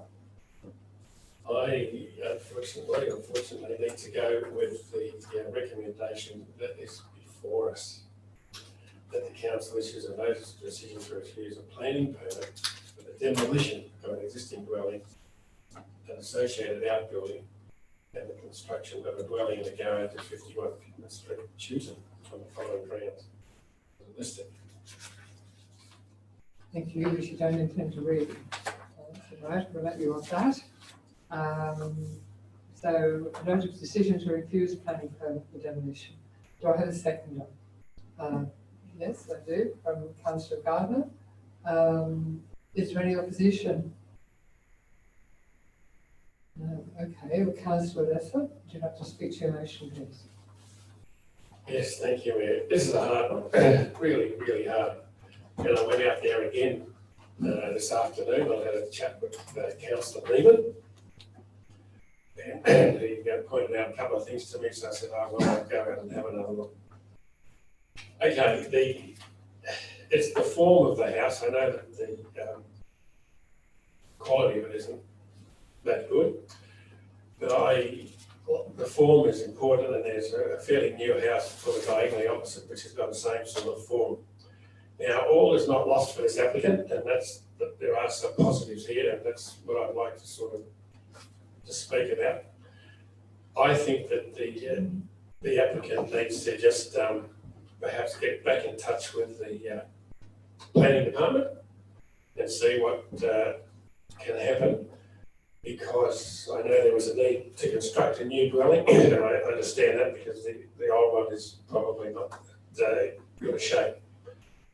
I believe that there is a compromise possible, and I think, you know, I would like to see even that our planning department might waive the fees for this one, or really reduce them, and maybe give the applicant a bit of assistance, because it is possible to build a new dwelling link with a small link to this existing building, and this existing building could be fixed up exterior wise. I don't know what it's like inside, but it could be fixed up exterior wise and still be part of the landscape. And I reckon it could work really well. And I've seen plenty of shows on the TV, especially in the old historic places in the UK, and they do this quite successfully. So it is unfortunate, but it's not all doom and gloom. But I think we need to preserve a little bit of that heritage that we've got there, and it is quite a unique small house. Thank you. Thank you, Councillor Hester. Councillor Gardner, the seconder, you wish to speak? Look, obviously, as representing Malvern, there's no way no one for it.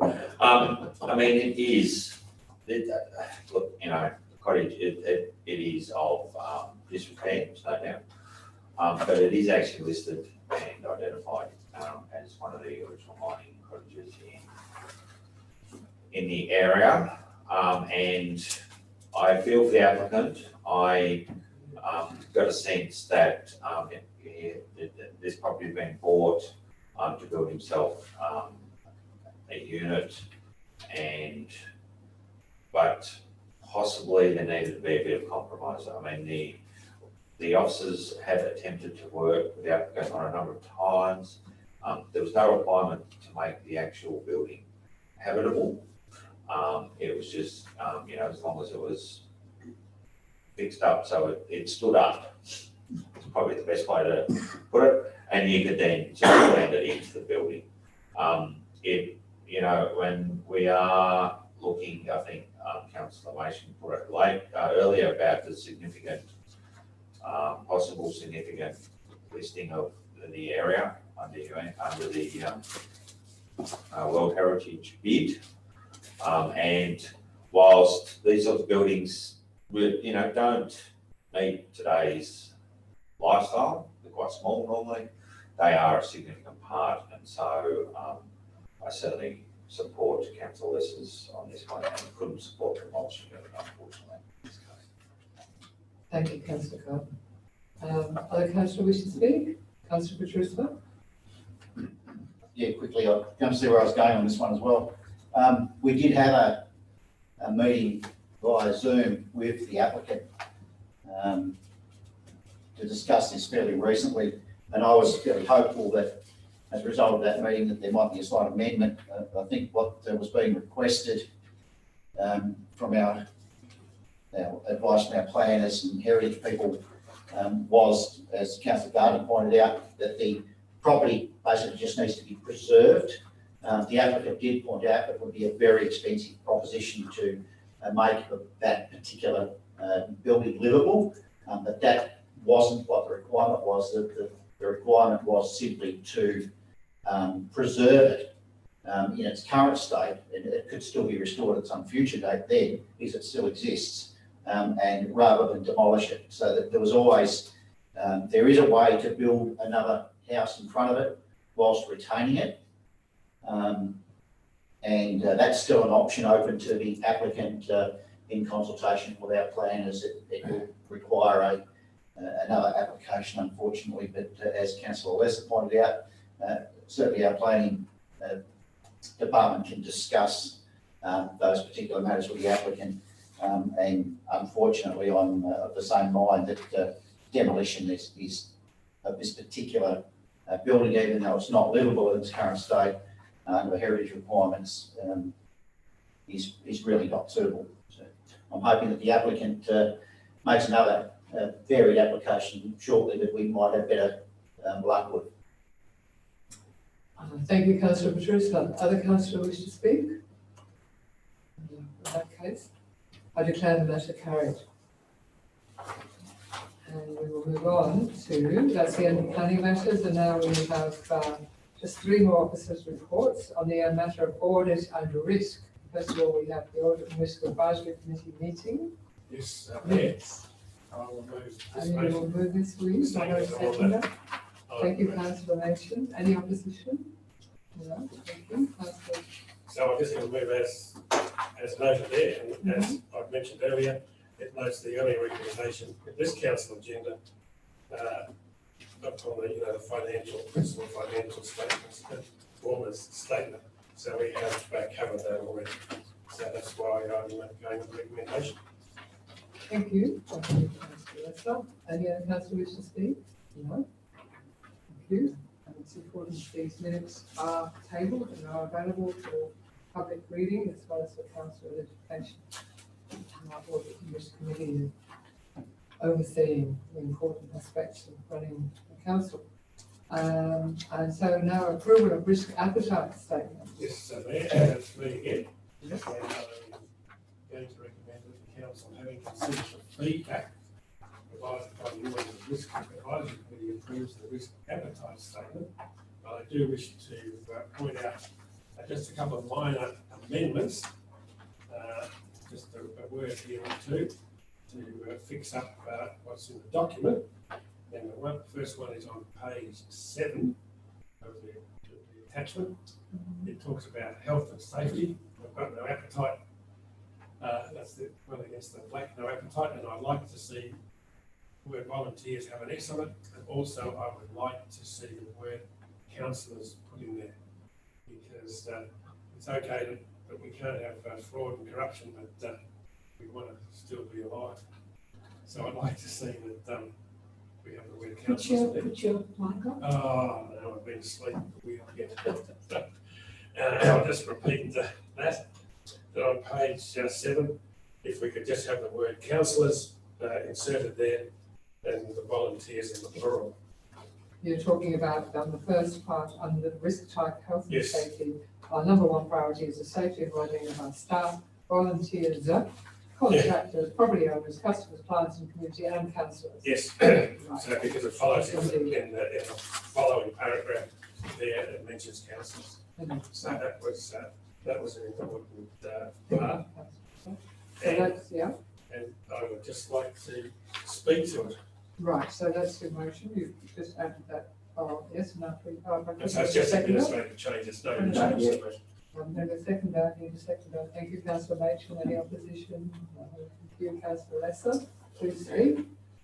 Briefly, it's on page 8, and it's under the low appetite of financial, and it says here that we have a low appetite for not managing our financial position. We will plan for short-term and long-term financial sustainability, ensuring that our future financial position is well managed while investing in projects, programs and initiatives that will provide increased benefit to the current community. Now, I think this is really, really important because it sets out, as councillors, what we've done a whole lot of work on the financials over a few years, that we do act responsibly about our financial position. And I know this afternoon as I was walking in the gardens, I got a bit of opposition about raising rates and so forth. But we have looked at all of these matters, and look, we've got to act responsible, and as it says there, we have a low appetite for not managing our financial position, regardless of what people might think or say. There's always other background pieces to this. So that's why I think that this document is really important as a risk appetite statement. That's it. Thank you, councillor Lesser. Councillor Nation? Thank you. I think one of the things we need to recognise why having a risk appetite statement is important. This is a strategic matter. It's looking at what are the opportunities for trying something new to deliver what our community wants through our strategic plans, through our council plans, through what will be the vision for this shire that the next council delivers. So it's looking at what are the main risks to delivering those strategic outcomes that our community wants. And then it says, just how much are we prepared to be a little bit risky? Because by being a little bit risky, we can actually gain a lot. So, and I think that's the important thing about this. It says some risks we're never going to take. So I'm very sorry, councillors, we will not do, no appetite whatsoever for us or any of our staff to do fraud. But we might take some bit of risk around some of our financials to see if by spending a little bit, we're going to gain a lot more. It's also about, our behaviours around legalities. It's just really focusing on what can we squeeze into the space of risk that enables us to deliver when we don't know exactly what the outcome is. And boy, doesn't that describe the current COVID situation and management of the pandemic. We are taking risks every day because we don't know what the full context is. And this allows us to be able to say, we're going to have a damn good try and we don't know quite what it is. So I think this is a very important statement in guiding our officers about where they're willing to take a risk when they come to us with a report that says, councillors, here's your strategic outcome that you want. Here's something that we think will make that happen, and there is a little bit of a risk attached to that, or there isn't. Very important. Thank you, Councillor Machen. One for the future. Any other councillor wish to speak on this one? No, I declare that matter carried and move on to the last item of the risk field, and that's the risk management policy. Yes, Mayor, I'll move this recommendation. Thank you. I hope Councillor Mation's going to second it. Thank you, three. Thank you. Is there any opposition to this one? No, hope not. Thank you. Yes, please speak to your motion, Councillor. Look, just briefly, it's again just a slight administrative correction that's required, because on page 2 of 10 of the attachment, it talks about the scope and it talks about the policy applies to the councillors. That's us here. But unfortunately, we've been left off the list on page 5, when it talks about health, safety and well-being, employees, volunteers, contractors, community clients, and it should have the word councillors. So wherever that turns up, I think it happens again on page 7, that the word councillors should be in there because it does apply to us as well, and the health, safety and well-being. So I think that that's just a small administrative requirement. Apart from that, everything is okay. Thank you very much. I'm sure they will be noted and added to the final published document. Councillor, who am I? I don't know who I am. Where's that woman behind the mask? Thank you, thank you. And this is just, again, it's bringing it down far more to the operational level, and it's thinking ahead, if we do this, what's the actual risk to our operations and our deliveries, and it's putting some guidelines around that. Again, a very, very important document. And I commend all the work that's happened. I think Ms. Holt has done a fabulous job in drawing these together. I think she's done a fabulous job in working with the Audit and Risk Committee to get agreement on these and to start pushing away from just the operational to the strategic. I think this is a brilliant outcome, and I congratulate her on a really hard work and leadership she's shown in this. Thank you. Any other councillor wish to speak? No? Well, I declare that matter carried. And that brings us to the end of our officer reports. And if any councillor on this side of the room wants to get up and close the window, they're welcome to. It's been quite chilly. Sorry, Would you like to close that? yes, please. Very kind. And now you're moving on to delegates report. And the first one I have is meetings attended by the CEO and mayor, and the CEO has appeared on the screen, so I would invite him to speak to he's mainly the main feature of this delegates report actually, because the mayor doesn't get invited much these days.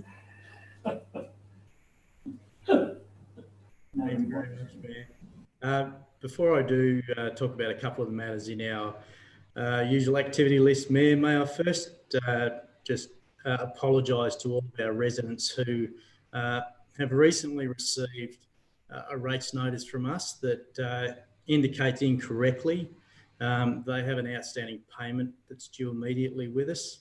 Unfortunately, an error occurred in our computer software that was not evident when we did our initial proof testing, as we always do of the sample notices. The problem wasn't there at that time.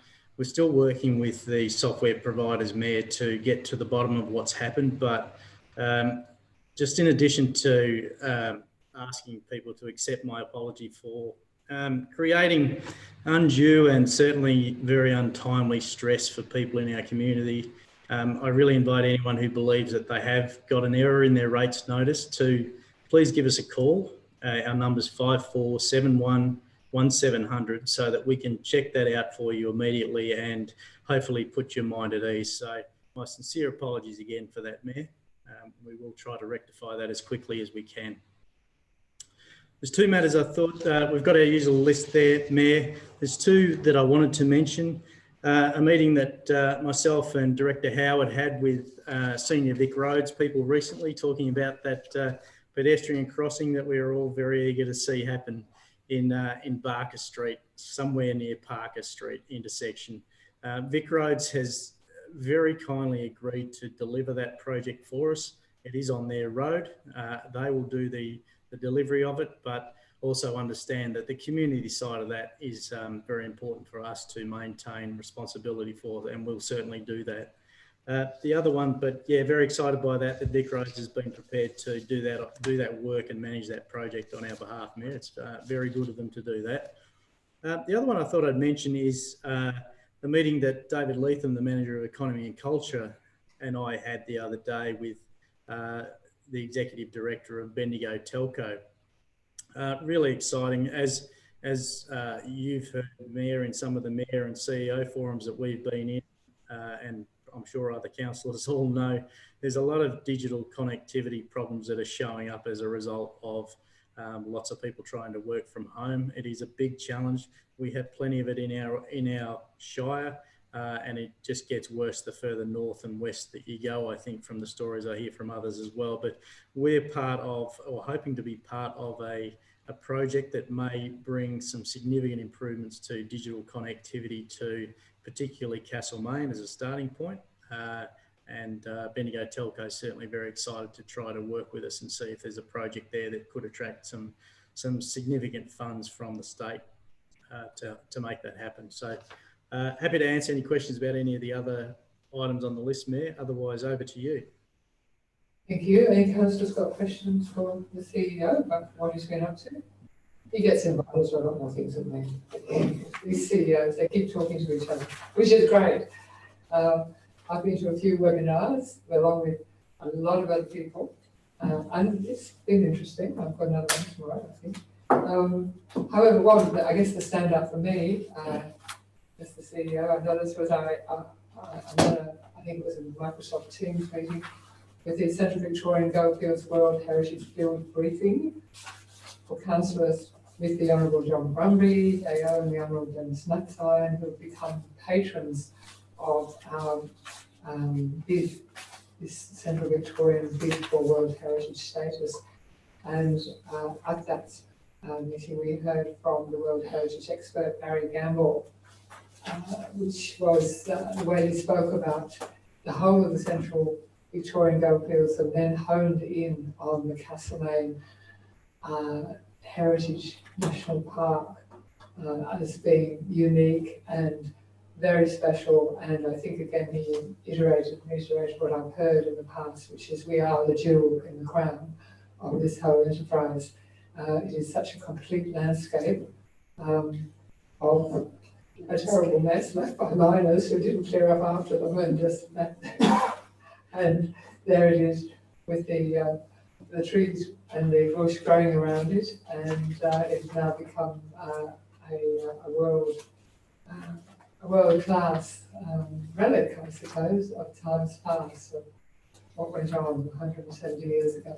So he spoke very much in terms of not if, but when, I suppose, we would be taken into the World Heritage fold. But I think 5 years was termed to be very fast track, so I'm not holding my breath, but it was certainly it certainly stepped up from the early days when I was involved in meetings.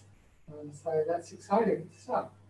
And I think a lot of good things come out of just being on the road rather than actually getting there in terms of tourism and that kind of thing. So all good.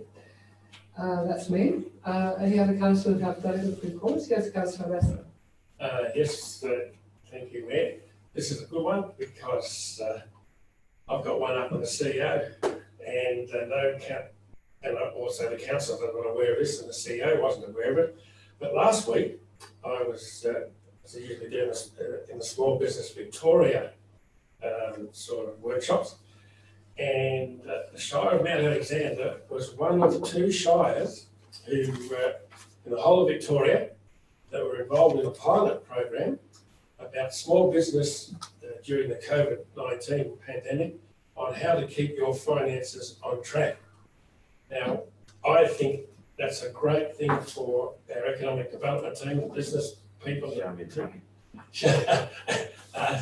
team, and I reckon that the CEO should and the councillors should really be thankful of the work and the outstanding work that team does, because we're at the forefront of all these small business workshops today. There was another one, there are a lot of people on today's, but the one that was last week was mostly Castlemaine businesses. So I reckon that's a really great achievement for your team, our CEO, and great to know that we're right up there with the best of them. Thank you. Thank you, Councillor Lester. Any other councillor have a delegate's report? No?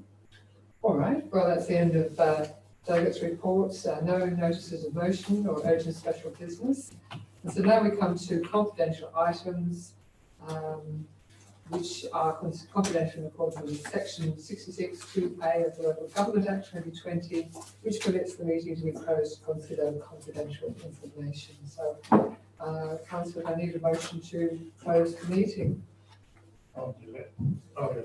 Mayor, if you like, that the council closes the ordinary meeting of council 15th September 2020 in accordance with Section 66(2)(a) of the Local Government Act 2020 in order to consider confidential information.